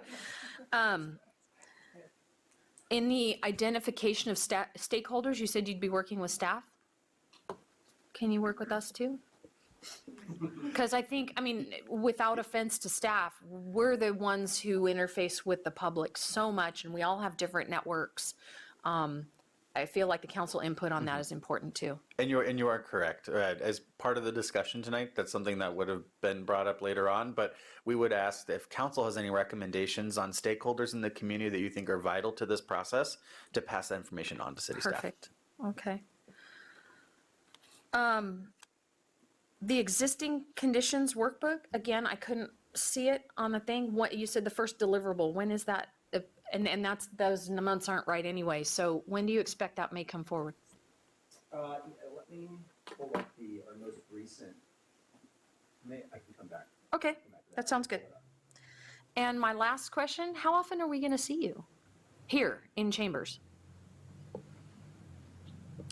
Well, as of right now, you will see us in chambers in a community workshop in October. So right now, what we would do is we're going to head back and then prep for that workshop. There's a series of study sessions that follow closely thereafter, where we would bring the results of the existing conditions and trends workbook. So it's almost on a every other month basis. Okay. And there'll be some points where we'll be here multiple times in a month. Okay. And then probably, presumably, the deeper you get in, it'll kind of start to spread out a little bit. It will. What you'll find through a general plan process, when you get through the policy document and you start the EIR, the project does go a little quiet. EIRs take about 9 months to a year to complete. And the engagement really starts at the beginning with the scoping meeting and at the end when it's released. So that's typically a quiet period. It's not uncommon for us to continue to put out teasers of engagement to keep people motivated, because you have the potential to lose people during that portion, but we can discuss that further. Okay, that sounds great. That's the end of my questions. Let's make sure no other questions came up. And to answer your last question, spring 2024. Oh, nice. Okay, sounds good. Let's go ahead and open up public comment. So if you'd like to comment on this, please go ahead and come forward. These are our two most engaged citizens, so we're so glad you're here for this kickoff. I just had one question regarding the workshops. So my typical work week is from like 8 to 5, Monday through Friday, and then I come home. Will I be able to make a number of the workshops? I know the first one's happening 6 o'clock on a Thursday, but will I be able to go to those? Okay, we'll collect the questions. Thank you. She knows the drill. Anybody else? Come on up. Does it have to be a question or a comment? No, come on up. Comments are great. Yeah, come on up.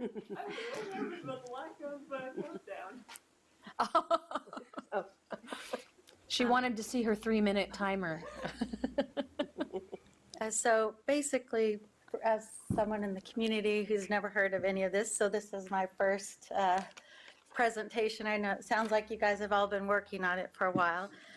I understand the 10-year plan, vision, cohesive zoning, but I would propose communicating it a little bit better. Because the way I feel is that, you know, I've lived here almost 40 years, and that you just want to change the city.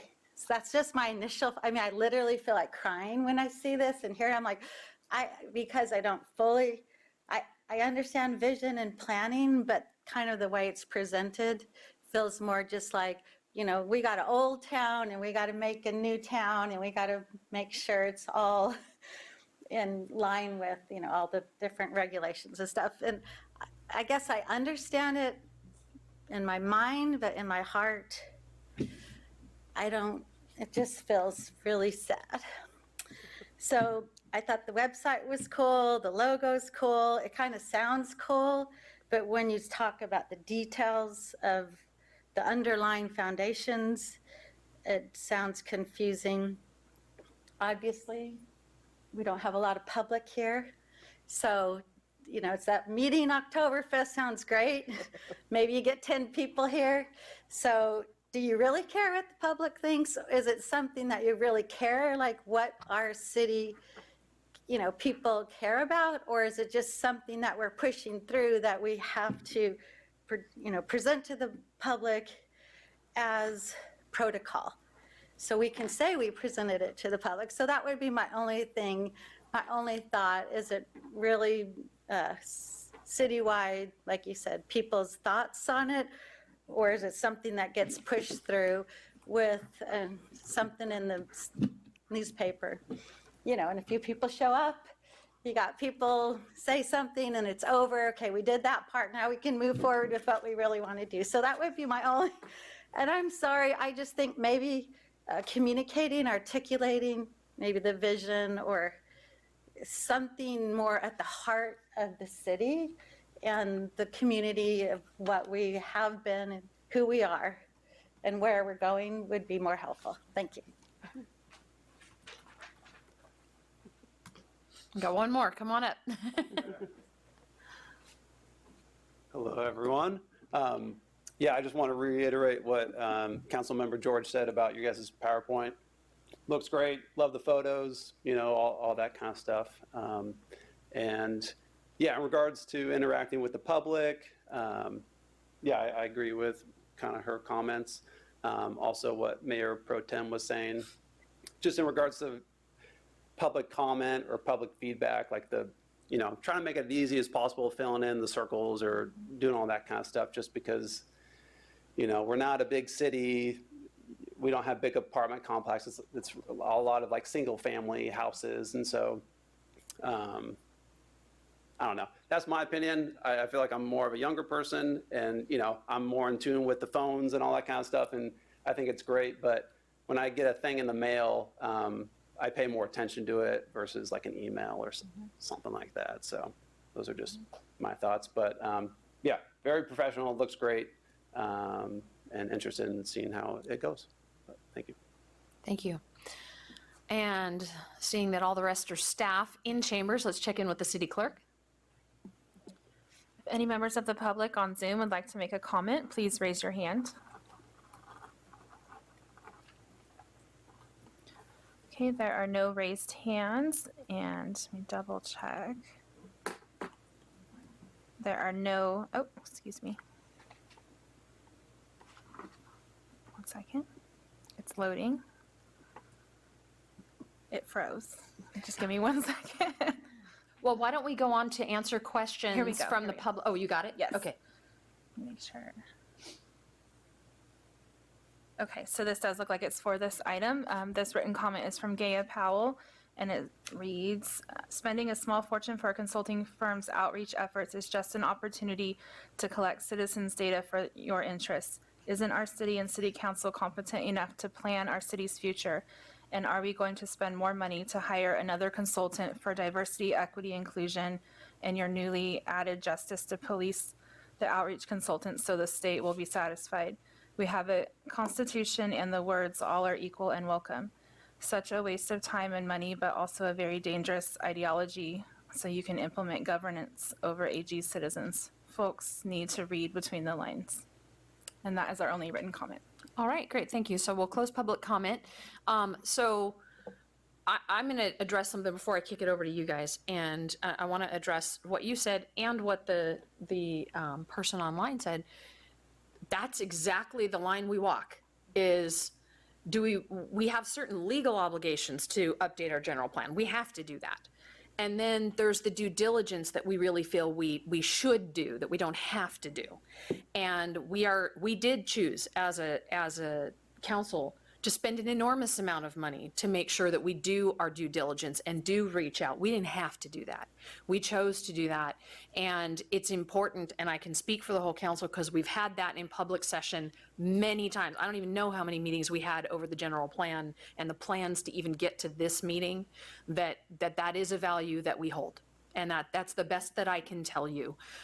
You can believe that or not, but I'm telling you that, and I'm saying it publicly into the microphone, and the public record will show that is the heart. I think you can hear that from the consultant as well. This is why this consultant is who we're going with.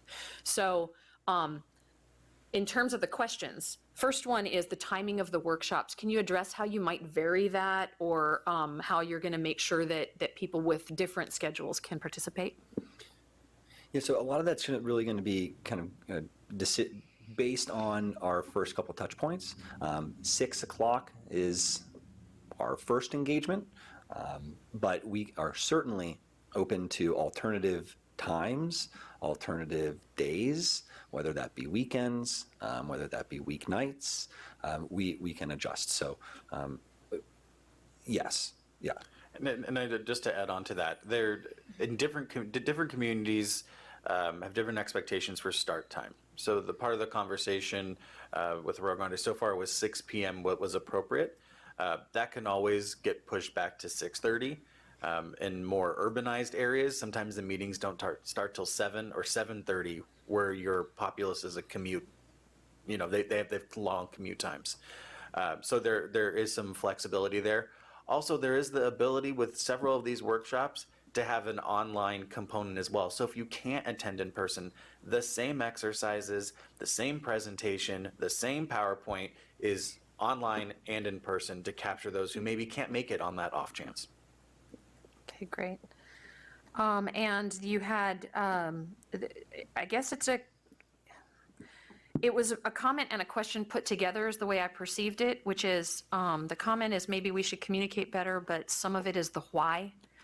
And the what are we setting forth to change our city. And I know that you don't necessarily know that outcome right now because you're fishing around trying to find that outcome.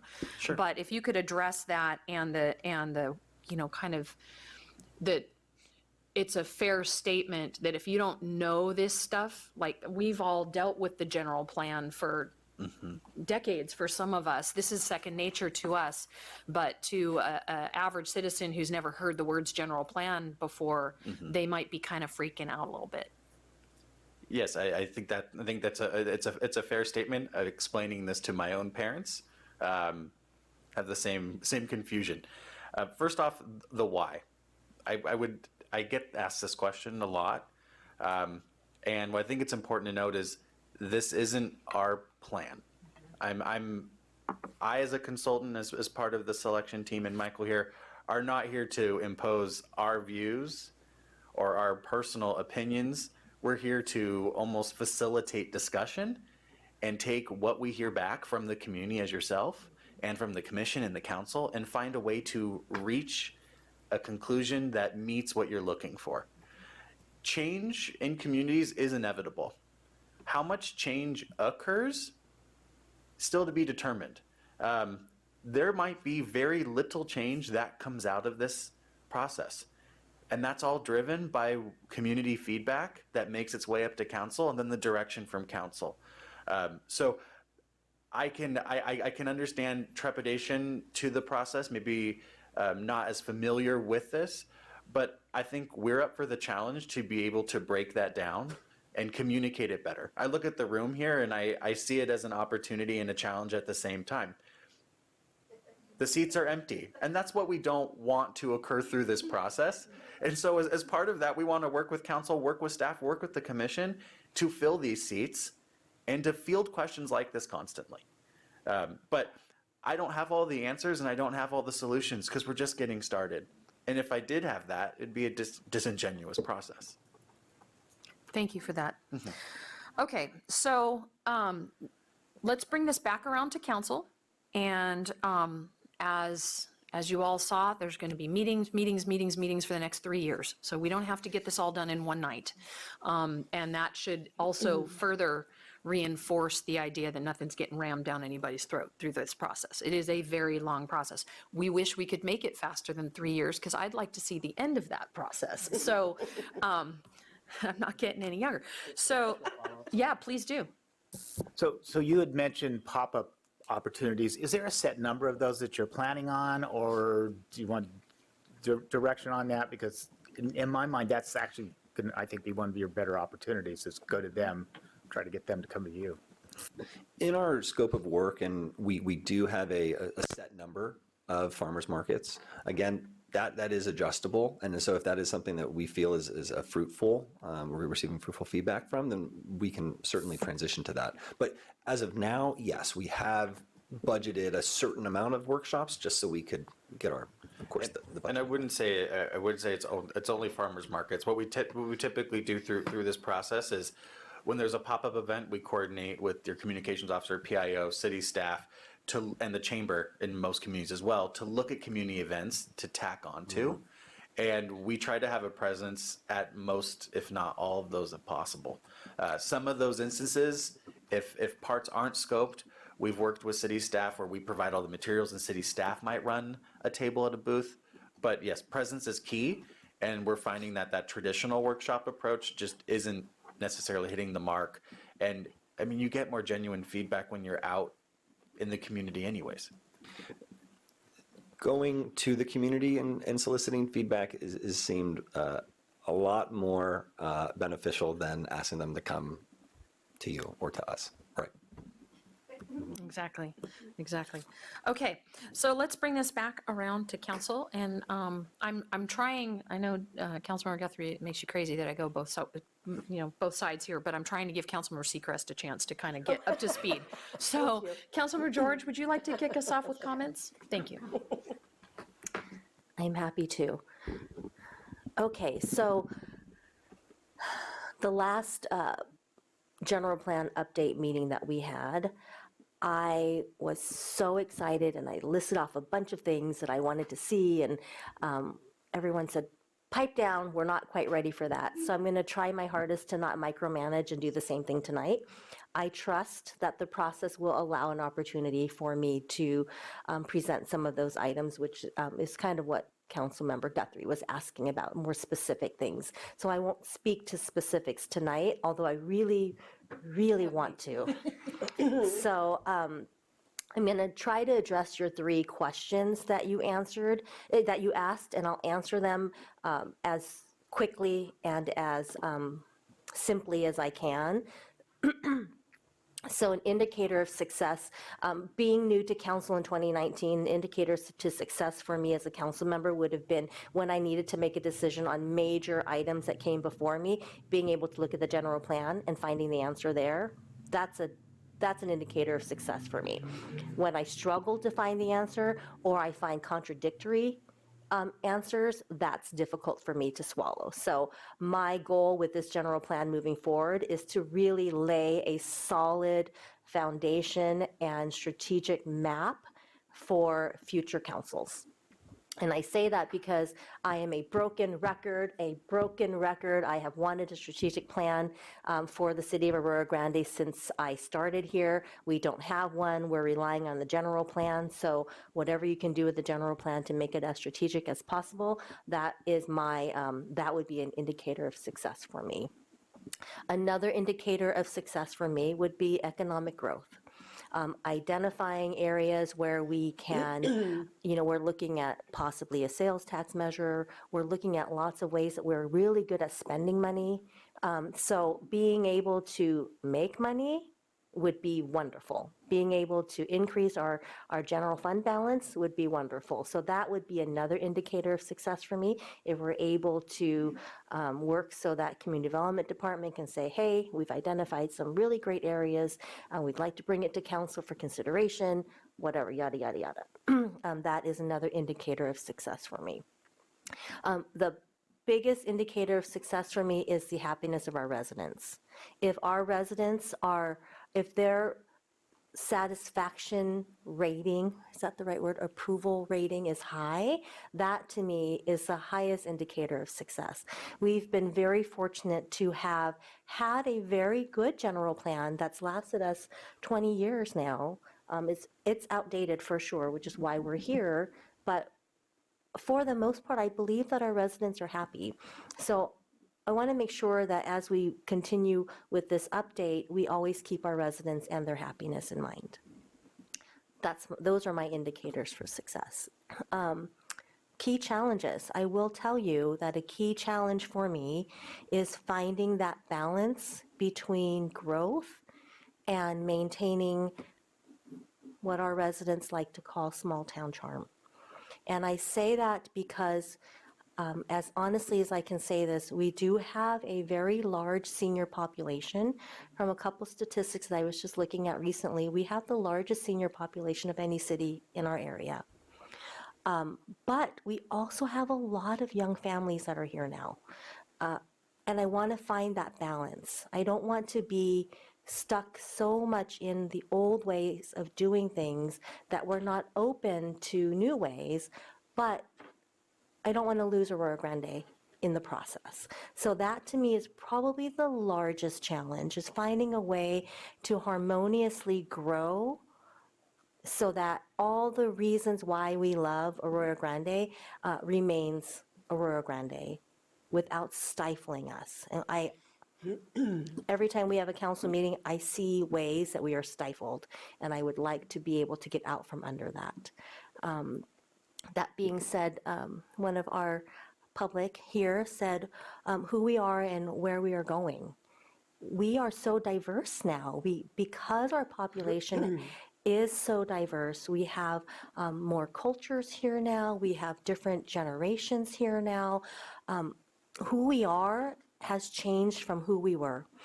I've been here only 20 years, but in the 20 years that I've been here, the diversity of people, ages, nationalities, cultures that I have seen, even at the very most recent Harvest Festival, it was really heartwarming to see.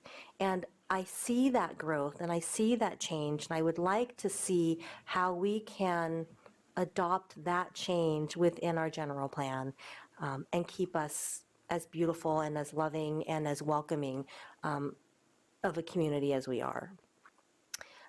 Key opportunities. Let's see, what do I have for key opportunities? I think our residents are key opportunities. I think if we really want to know what we need to do, where we need to go, how we need to get there, our residents, they're the ones that are going to give us those answers. And they're the ones that are going to make Arroyo Grande what it needs to be. And I say that because we did have a resident wonder, do we do engagement just because we have to? No, we do it because we want to. And quite honestly, we would do it more if we could. We just don't really get the response that we need. And I think that partially comes from number two, where our residents are really happy. And so they're happy with the way things are. Is there an opportunity to grow and change? Yes, but I think definitely our residents will be able to tell us that. Other key opportunities, we have some key locations in the city. Again, I'm not going to micromanage and go into it now, but I definitely see opportunities for economic growth, broadband growth. I'd like to see Arroyo Grande be a little bit more technical in nature than we are. GIS mapping, there's lots of things that we can do that can elevate us a little bit outside of pen and paper. My daughter just started, side note, my daughter just started a job as a legal assistant, and she went from working in an office where her boss liked to use a typewriter. And she just moved to an office now where her boss, his main form of communication is fax. What? So she's improving. She's gone from typewriter. Still in America? Yeah, fax machine is how he likes to communicate. But that being said, I joke with that, but I do believe that technology, we can't pretend it doesn't exist. And so that is definitely a key opportunity for us. I think that electric charging stations, I mean, I literally could go on forever on definite opportunities, but I think you understand what I'm saying. Other than that, I think you're off to a great start. I look forward to hearing my colleagues and the feedback that they have. I look forward to future discussions. I look forward to seeing you every other month or more.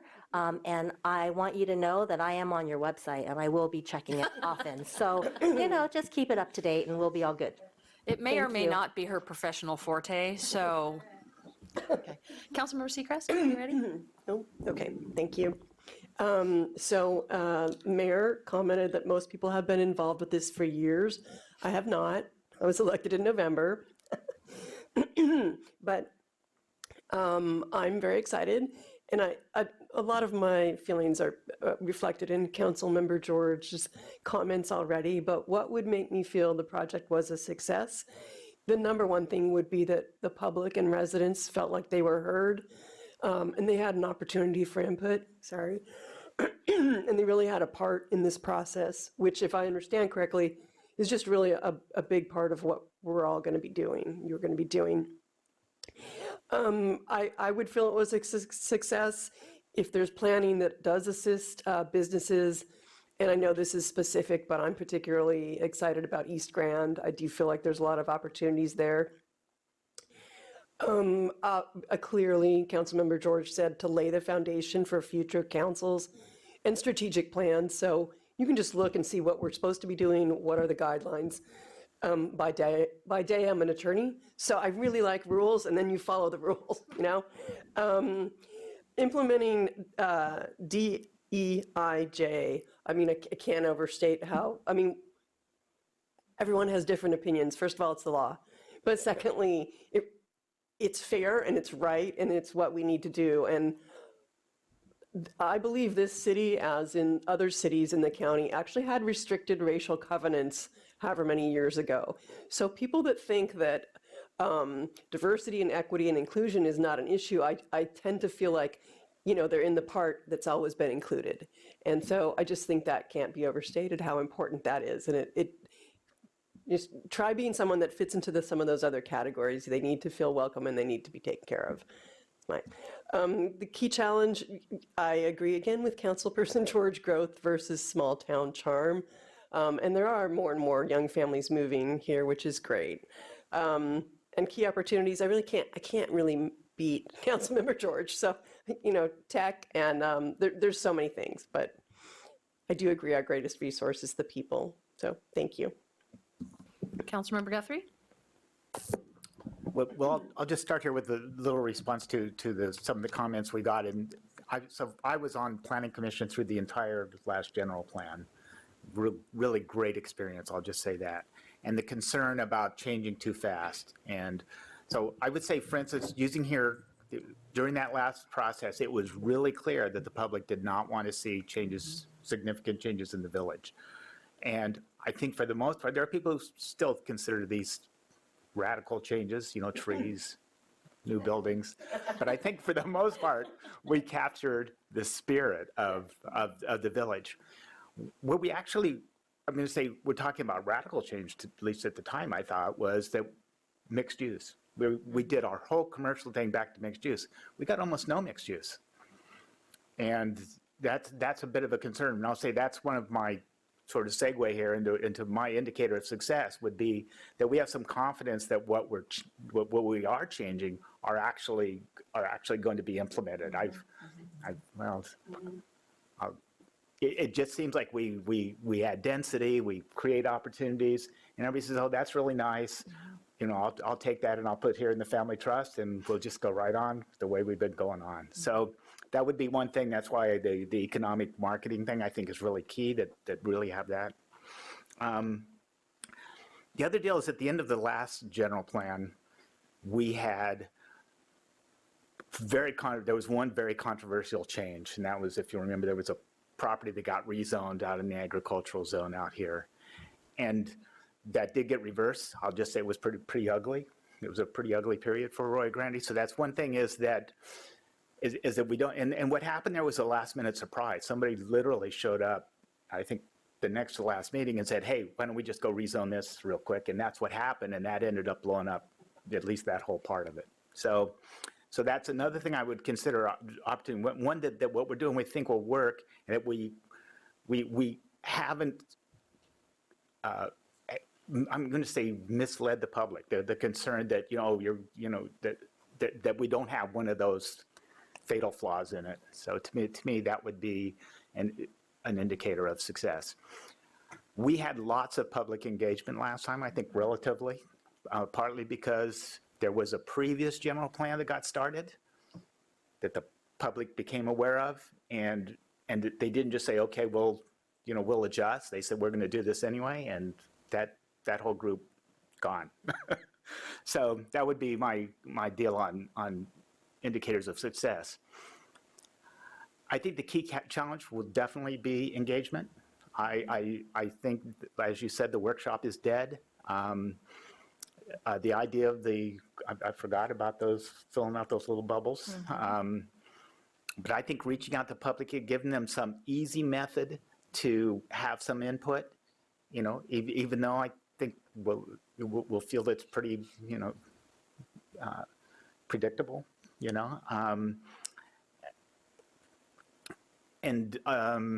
so key challenges, and then finding those things that actually are possible here.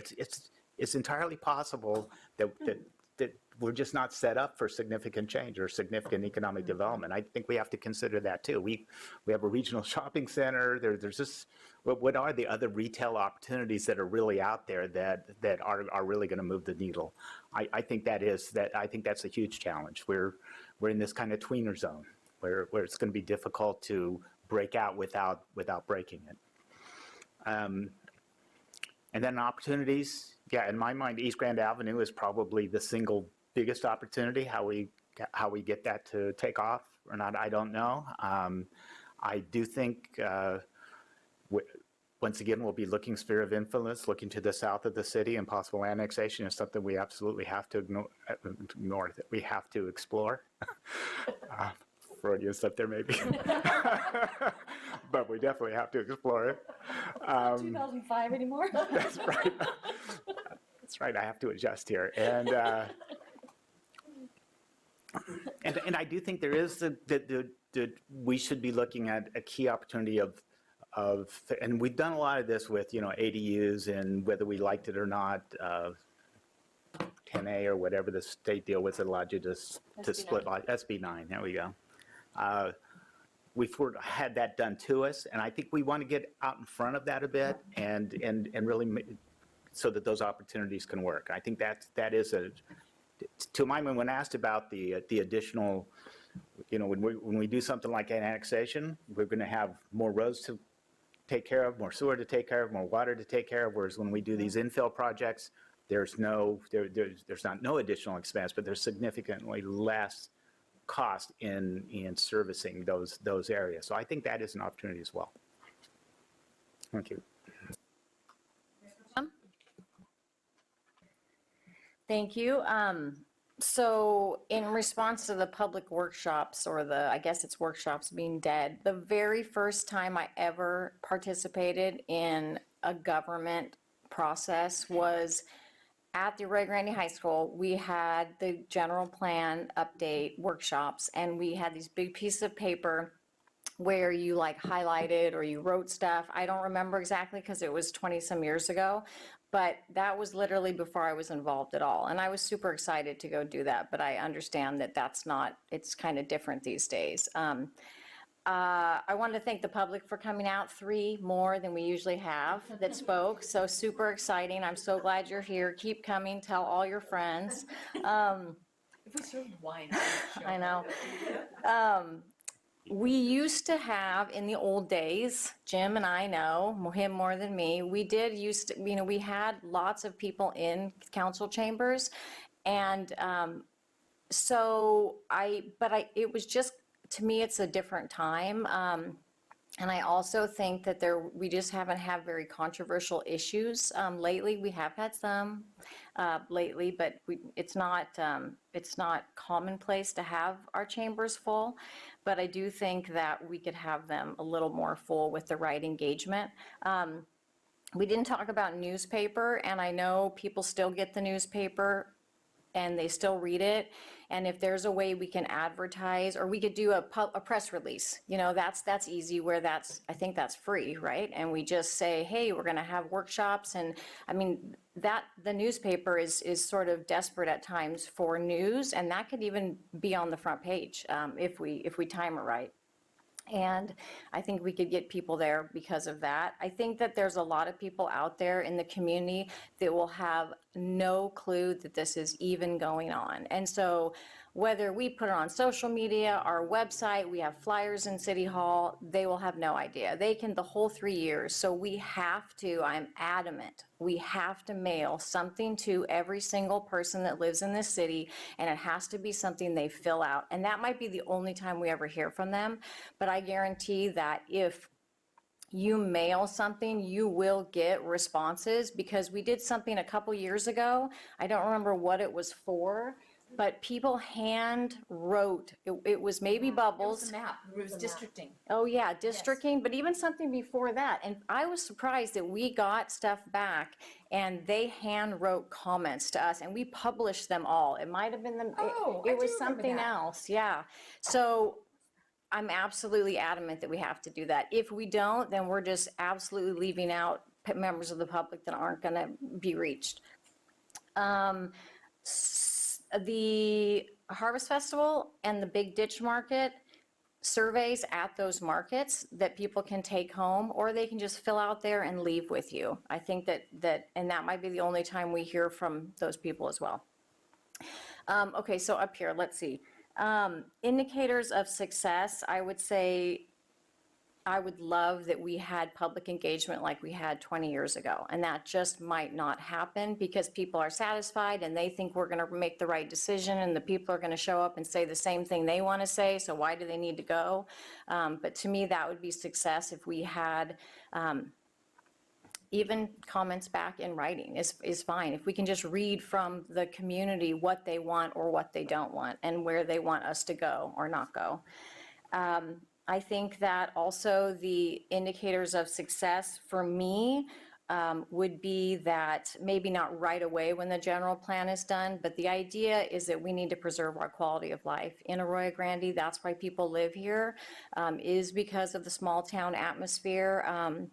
Not that we don't want to be, we don't want to have our eye towards innovation as well, because innovation can make our quality of life better. And so we don't want to discount that, but we have to make sure that the general plan maintains our quality of life. The key challenge is we don't have enough money. And so without money, we can't preserve our quality of life sometimes. So that's important, whether that's economic development. And like Councilmember Guthrie said, we talk a lot about economic development, but we are almost built out. We don't have a college, a university that's in our town. So I don't really know what that looks like, but we do need more money. So another issue we have, a challenge, is we don't have enough places where people can live that's affordable. So a lot of people live in Arroyo Grande and they work outside our community. And again, we're mostly built out, and so that is tough, but we can do infill projects. It would be great if we had more. We do hear from the public that they can't find a place to rent or to buy. Even if it's teeny tiny, they can't find it. So that's a challenge. And then going on to key opportunities, so there's two different questions there that I'm going to address. So first of all, what should we protect? I think we kind of forget about it and we take it for granted, but it was hot topics years ago, was our historic preservation. We don't have a ton of historic properties, but what we do have makes Arroyo Grande, and that's really important, I think, for a sense of place, so we don't look like other cities, we look like Arroyo Grande. And so we did sort of preserve that years ago. We came up with rules and regulations and guidelines, and I think we've done a pretty good job, but we absolutely have to, in my mind, have to keep that going through the next general plan. Ag land, we have ag land in our city limits, and in the old days, it was very important. I don't know if it is. It is to some people, I think, and other people don't really care about it, I think, so we need to find out. We have a creek that runs through the middle of our historic village that we like, but we don't really showcase it. It kind of sits to the back on the alley, and we have a cool swinging bridge and some bridges, but I feel like that's a key opportunity for enhancement and to protect. And East Grand Avenue, I think there's definitely opportunities there if we can get people to come to Arroyo Grande. I think that's something, businesses, I think that's something that, or residents actually, to live right there. I think that's sort of to be explored more. And then, as Councilmember Guthrie said, annexation. We do need to explore annexing some land, and maybe it's not for us, or maybe it is. Years ago, 20 years ago, it was not for Arroyo Grande. No way. It was a bad word, that A word. So, but maybe it's not anymore. I don't know. We have to find that out. And then addressing the public's comments about the general plan. And this plan is your plan. It's all of and that's our plan. And so what goes in that plan? I mean, there's some things the state tells us what we have to do and have, but we're developing this, and it's from the information we get from you. So be sure and stay engaged.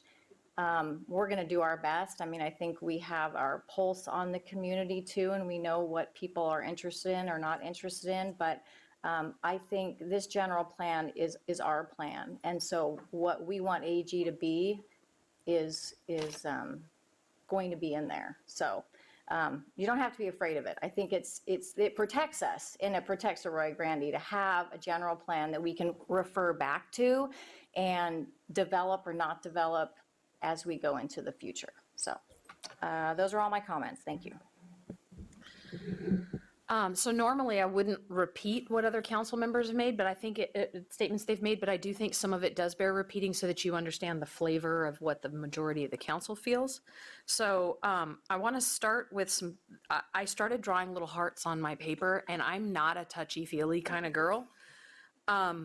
So I'll start with what I began to write down as you were doing your presentation here. Love the accessibility features. I deal with that in my classroom. That is a thing. And we don't know it until you're someone with a vision problem and your picture has an accessibility box so that when they can't see the picture, it says, this is picturing the village of Arroyo Grande at sunset. It makes a difference. And it's hard when we're not in that group and you are, from the very first kickoff, at least with us, this is front and center, and I appreciate that. I absolutely super heart your explanation of how you're going to handle comments from the public, and then it will come to you. It will be a Reader's Digest version. We'll end up seeing it. Staff will see it. I think that's really important, that they don't go into some mailbox somewhere and that those get daylighted, because we need to see them and hear them, because that gives us that pulse. And I appreciate the people who come here every 2 weeks, and that's great. And we know where you stand, but there's 20,000 other people, and we've got to gel all of that. And so I think that's great that you're doing that. And well, since my title was on it, I'm stealing this. I'm telling you this right now on my own social media. If I were the mayor, I would. That is brilliant, because everybody's willing to tell me what's wrong with Arroyo Grande or what needs to be fixed. But when you say, what would you do about that? And then that's where the rubber meets the road, and you really find out what people would do and what is and isn't feasible, and how you really engage the public. So that I think that's great. Going back to 2001, it's funny that you said your first foray, like your Councilmember Barnich and I kind of came into city government right around, so you were maybe about 2003, right? I was 2005, and you were like 1897, and just kidding. But you know, we've got a great smattering here of people new to the dais. We've got people with experience. We have people who've been here a couple decades. We've got people who were in the inside of the general plan last time. This is a really nice mix of people sitting up here to do this job right now. But my first engagement was that written survey. I remember that so clearly, in getting that and being so excited to like participate. I couldn't have told you the names of 4 council members at that time, probably not even 5 at that time, but I got that in my mailbox, not my inbox, my mailbox, and I filled that thing out, and and I sent it back, and I never attended a meeting, and I felt like that general plan was mine, and I don't even know if I read it, but I felt it. And so I do think that the digital world is cheap and it's easy, and it does get engagement with a certain group, but there's something about touching a piece of paper and filling out that survey and putting it in the mail that gives that sense of buy-in to people, and I think that's really important. And it's not just because we have old people, because at that time, how long ago was that? So I was in my 30s at that time, and so I wasn't an old people, and that reached me. And it wouldn't have reached me otherwise, because I was busy raising kids and, doing whatever. So I do think it's really important, and it's not just because we have an aging population. The reason our general plan lasted 20 plus years is because we did that one with fidelity. And we did that with public outreach. Did we reach every resident? Absolutely not. But when our outreach is in the hundreds and not the single digits like it is tonight, then we can stand behind that, and this council can stand behind it, because we're not all going to agree on where this is going to need to go. But so I think that's really important. I guess this is an opportunity, so I'll put it there. A perfect indication of change is, I had 2 things written down that both of you spoke about. First of all, there was a time that the word Fredericks was the F word.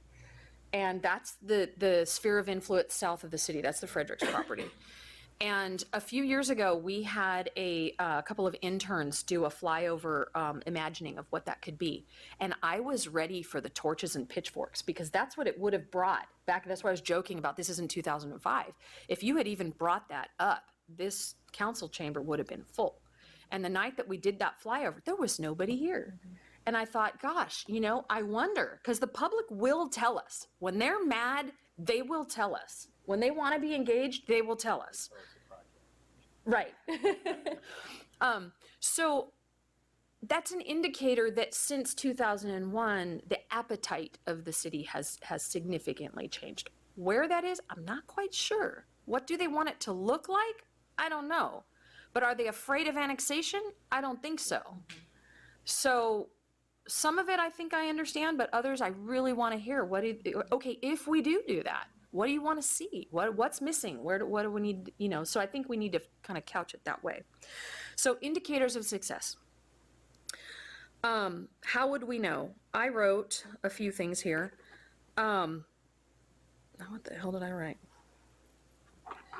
That I'd like to see us anticipate development so that it enables development. And it's a little bit touching on within the scope of the general plan and what the city wants.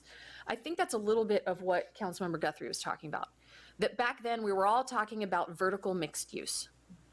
And that was the latest thing they were probably teaching in planning school. Now they're teaching roundabouts. And you know, it's always something, but I don't want the latest and greatest planning thing to be in this. I want this to be, what do we want to see? And then let's set it up so that we remove barriers for developers who are going to come in and do it, because they become economically infeasible if they've got to run through the entire public process as it used to be. So there's ways to front load that. And we can talk later about form-based code or we can't call it spot zoning, but opportunity zones and whatever the new terms are that are actually legal now, where we imagine that. So when we talk about that East Grand corridor, that's from the 101 to Oak Park. Those are different sections. And I want to imagine what that can look like, and then remove the barriers to have that happen. And so I think that's a big piece of the success, is not just envisioning and zoning for it, but also removing barriers. And I don't know what that looks like. So I look forward to that. Again, with the economic study, anticipating what we can do, and not only what we envision, but what we enable. And I think that's a big key to getting what we want. We didn't get what we wanted last time. And it's easy to say we want public engagement. I want data to back that up. Because when somebody comes to that dais and says, I didn't know about this, and I can say, well, we had 14 outreach meetings and 3 of them were at Trader Joe's, then I can confidently say, I'm sorry you didn't get that memo, but we had 540 people total comment on our EIR, or whatever that answer is. Here's how many people responded to the written survey. Here's how many people engaged with our social media. I want data, and I want data up the yin yang, because at the end, when I've got to sit and personally make a decision, I can not only feel confident, but let the community know confidently that I heard the community and I considered the community. And sometimes I'm in agree with some of them and sometimes I'm not. But when I can back that up with data, I think that's just critical. Key challenges. I wrote the same thing. I don't even remember who said it. Balance. That has been a long time issue for us. I made the comment years ago when I was supervisor about I don't want this to be Barstow, and then Barstow literally came after me. But what I meant was I don't want to look like everybody else. I want us to be us. And we do need to grow. In fact, we must grow because of RENA. And I know you know that word. You guys might not, but we have these state mandates that we can't just go, nah, that's not what we want. So I think that we balance that with design guidelines. We balance that with historic preservation. We balance that with making our Mills Act more accessible. We balance that with all these things that speak to our, not only our small town character, but our historic character. And there's an agricultural component to that character that in 2001, the preservation of prime soils and our agriculture was a huge topic. And now we've got our farming families that are coming forward that they're not farming anymore. And this is part of their legacy to hand down to the next generations. We've got a giant infill piece that there's a lot of stuff happening in the background, but the public doesn't know about that. And to what degree does the public want that level of preservation now? I genuinely don't know that answer, and I want to know that answer because I know that project's going to come forward in some form. Do we want an ag cluster? Do we want it preserved? And it's a hard no. Do people not value that anymore and they'd rather see housing? I don't know that answer. So I really, really, really want to see that, and so it's, again, that balance of our agriculture resources, and I want to see it preserved, but at the same time, I need to know the appetite for what those families actually want to do, and balancing all of that with the economic reality of the facepalm that our cost of doing business goes up. Property tax does not, measurably, until there's a sale because of Prop 13. And so we have to get the message across to our community that economic growth avoids taxes. But if you don't want growth, then I don't know how you balance that. And so we've got to kind of find that balance too, that balance between what we're asking of the community and what they expect us to provide, but how do we pay for that? And that's really, really tough, and that can be addressed through land use and economic planning. Again, a key challenge is without a critical mass of public comment, we risk backlash, and we don't want backlash. We want this, we're spending a lot of money to do this right, and I want this to be embraced by the community as it was in 2001. Nobody's going to agree with all of it. I'm not going to agree with all of it. I don't agree with everybody here all the time, you know, so I want people to feel like they were heard. There's a piece of everybody in there, and then we can stand behind that data and that critical public engagement, that critical mass that allows us to feel that. For key opportunities, first of all, I wasn't joking about Trader Joe's, and I've said it 1,000 times. I personally cannot get out of Trader Joe's in less than sometimes an hour, hour and a half, because everybody knows what I look like, and I will talk to anybody because I'm not shy. And so people will talk to me, and they will literally stop me when I'm picking up cauliflower and talk to me about all kinds of things. That's an opportunity for a pop-up. That Walmart is not the opportunity because that's regional, but AG is in Trader Joe's. And so that's an important spot. A Saturday morning at Trader Joe's, just even handing out those cards and letting people know something, not even doing the pop-up, but just giving information would be helpful. I do think that the opportunity for written responses from the public should be maximized, because, I mean, I'm sorry, I don't even know your name. Patty. So Patty has been coming for, I don't know, probably 2 months now, and she's terrified every time she comes to the dais. And she's brave enough to come sit here every time, right? And even just to come down here is terrifying, to sit in front of this council and even feel like you need to participate. That's part of why I think the workshop is dead, is when we did Briscoe here, and I know you don't know what that is, but when we did Briscoe here, we had multiple meetings, packed chambers, easels everywhere when we were choosing alternatives. But people don't get riled up about general plans, they get riled up about interchanges. So the little thing I wrote here is our public will show up over social issues. They'll show up over the Pride flag. They'll show up over Halloween in the village. They'll show up for the Harvest Festival or lack of the Strawberry Festival. They'll show up for things that are in that realm. But when we're going to approve a $40 million budget, we get crickets in here.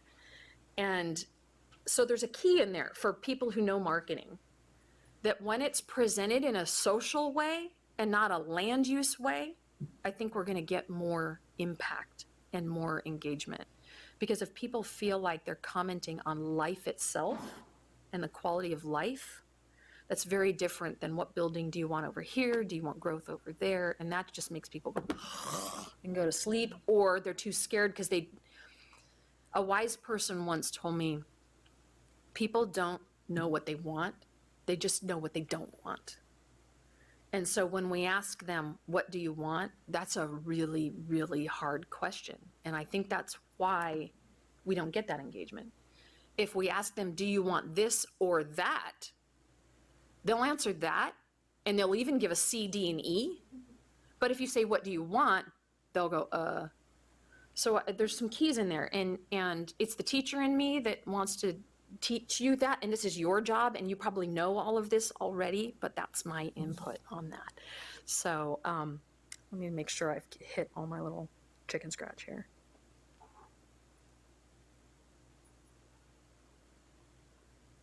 Yeah, the last thing I would just say is I really, really genuinely care about protecting our historic character and our ag resources, but I need answers on the ag resources one, because that is a pending question that we're going to be looking at. So any other inspiration from that, from all of us? Do you have what you need from us at this point?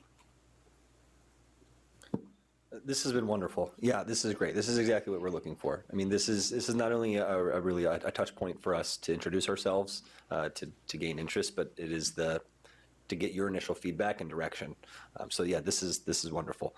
If you continue to have any other questions or things that pop up when you're brushing your teeth tonight, please let me know, and we will make sure to, or please let staff know. We'll make sure to address those. And if you want, and this is to Councilmember George, with the website, send a comment.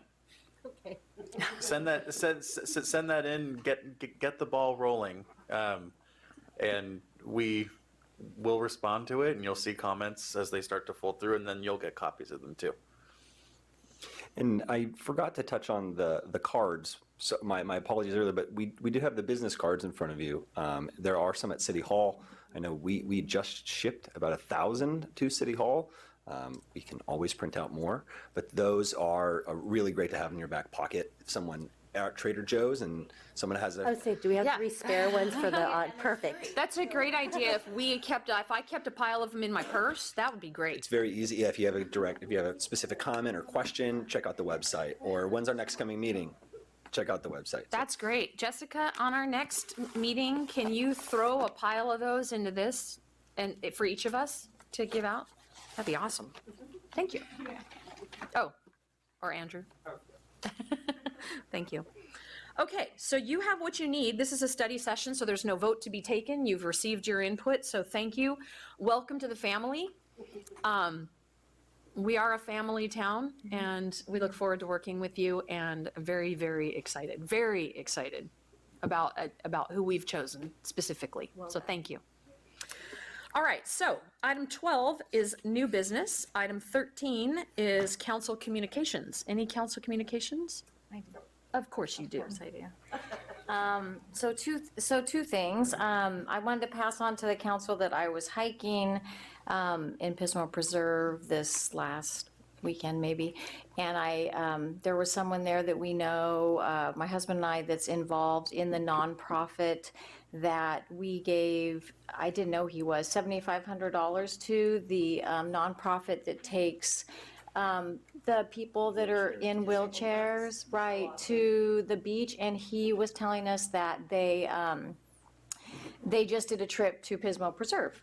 And so he was telling us about the tracks. They call it the tracks they went on. But he said it's the first grant he's ever written. And he said they got the whole $7,500 was what he asked for. And he said that was so huge, that will pay for their fuel for their vans for a whole year, the $7,500. So he was super grateful, and he just told me, but I wanted to pass that on. So just to be able to hear about that was exciting. And then also just tonight, I'd like to adjourn the meeting in honor of Mayor Martin, I've got that written down right there. that passed away. Incredible public servant. It's really a huge loss for not just Paso Robles, but for the San Luis Obispo County as a whole. I served with him on the Homeless Services Oversight Council, and he was just a wonderful person and a wonderful politician. He just was amazing. So that's it. Thank you. Okay, I have several things. First of all, this has been in my box for a month, the grand jury report, and I finally got a chance to sit down to read it, because this is what crazy people do. And one of the grand jury questions was,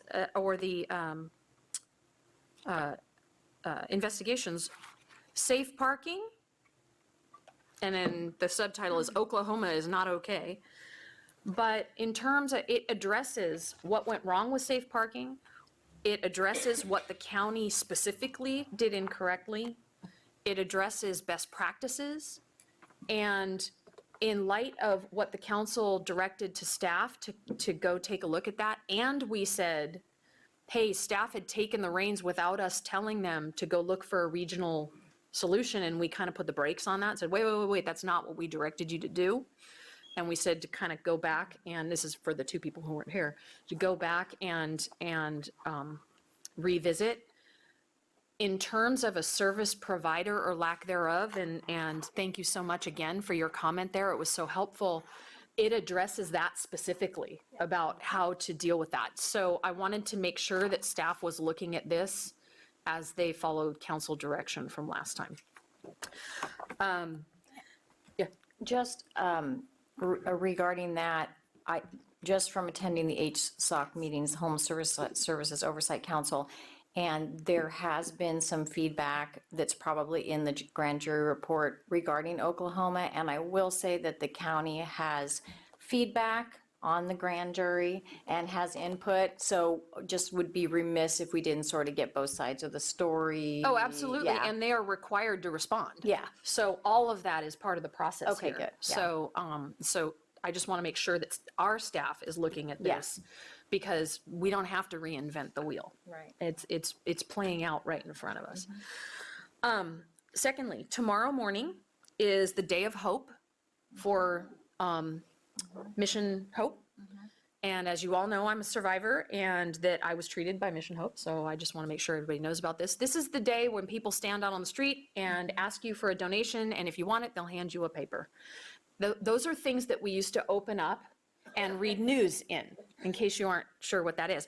And there will be 3 spots. So last year it was just at Rugged Radios. This year it will be at Rugged Radios. I will be there tomorrow morning, bright and early before my first class, so I'll be yawning. Please don't hit me with your car. And then over here at near Palo Mesa Pizza, Cozy Patio is doing one, and then there's one over here near Rooster Creek that is a group of pharmaceutical reps that are doing it. And they're just grassroots teams that get together and want to raise money for Mission Hope for cancer care. And so if you're driving by, honk, but stop and wave your money. And I believe last year we had QR codes. So you may be able to also go to the website and take a look. Yeah, But if you're not, but not my dad. but not my dad. Holy guacamole. Hi. My phone and go like this. Oh, gosh, I could go on and on. Secondly, October 7th. So Cal Poly is doing something really cool through Cal Poly football, and I'm going to be pushing this on my social media. I would appreciate it if all of you do too, and I'll let you know, and I'll tag people in if as best I can, because I'm kind of social media challenged. But they're doing a special kind of way to invigorate the public's engagement with Cal Poly football. And so each of the 7 cities are going to be highlighted at one of the home games. And so ours is October 7th. They're going to invite me onto the field. We're going to get to show a video. They're going to say stuff that we've done and that we're doing. And so and anybody from Arroyo Grande, if you go to their website, and I'm going to have the, God bless America, QR code on the social media, you get free tickets. If your street address is Arroyo Grande, you get in for free. So come join me. It is unfortunately the night of a former council member's party, so there's a little conflict there. But I will be at the Cal Poly Day. Are you going, Bill? Yes. Okay, so we will both be there. Very much looking forward to it, but please join us there. I think that's going to be really, really fun. So again, I'll announce that we got a couple council, or at least one council meeting in between there. No, 2, because we got the 2 September council meetings, but I really want to try and push that. I want to have Arroyo Grande have a good presence at Cal Poly football, and when they call and highlight our city, I want not only people there to learn about AG, but I want AG to feel proud. So hopefully we do that. And finally, I, of course, had Mayor Martin on here. Information for the council and for Jessica. Jessica, you're going to be receiving an email from me. I reached out to Tom O'Malley, former mayor of Atascadero, who was Steve Martin's best friend, over the weekend. And as you all know from the mayor's meetings and such, the mayors in particular get very, very close.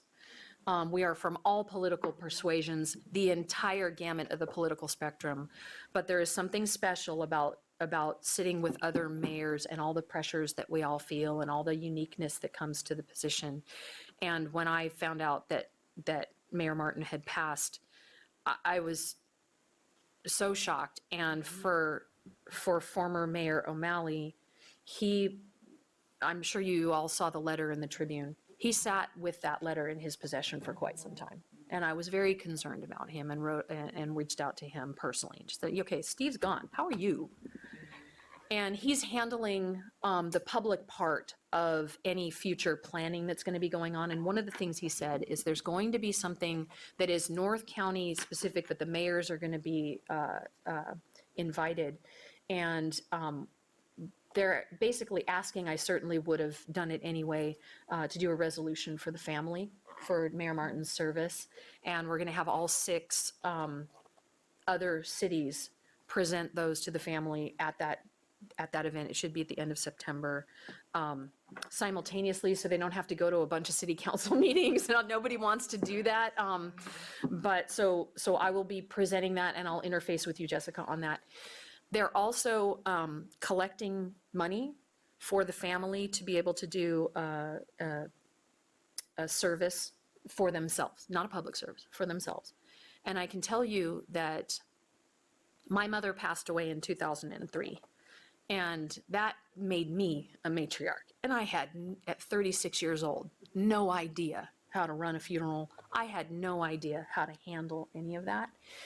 And my mother worked for First American Title, and Kevin Irod called me up, the president of First American Title, and he said, we're going to take this off your hands. We're going to do this for you.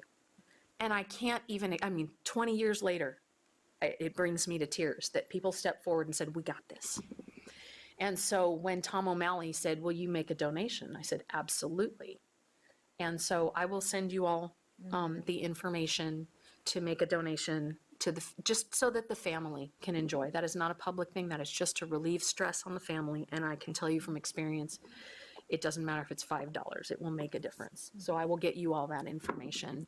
So I'll be interfacing with you over the resolution and with the council over donations and potential public involvement in memorial services that has not been worked out yet. So with that does bring us to item 14, which is adjournment. And so to you, Mayor Martin, he was, when you say he was a good politician, he was a good politician. And to some people in the public, that's a dirty word. I know. And it's not.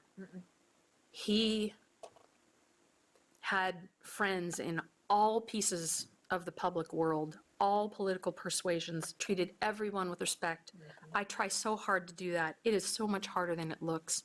And he was a master at that because he meant it. And that's what matters, right? Because when they mean it, the public can feel it. And anybody who ever worked with Mayor Martin can feel that. And so to you, Steve, thank you for all you taught me. Thank you for what you've done for homeless services, for a potential spaceport in Paso Robles, for everything you've done for economic development and everything you did to show the community what good leadership looks like. You will be sorely missed. So with that, we are adjourned.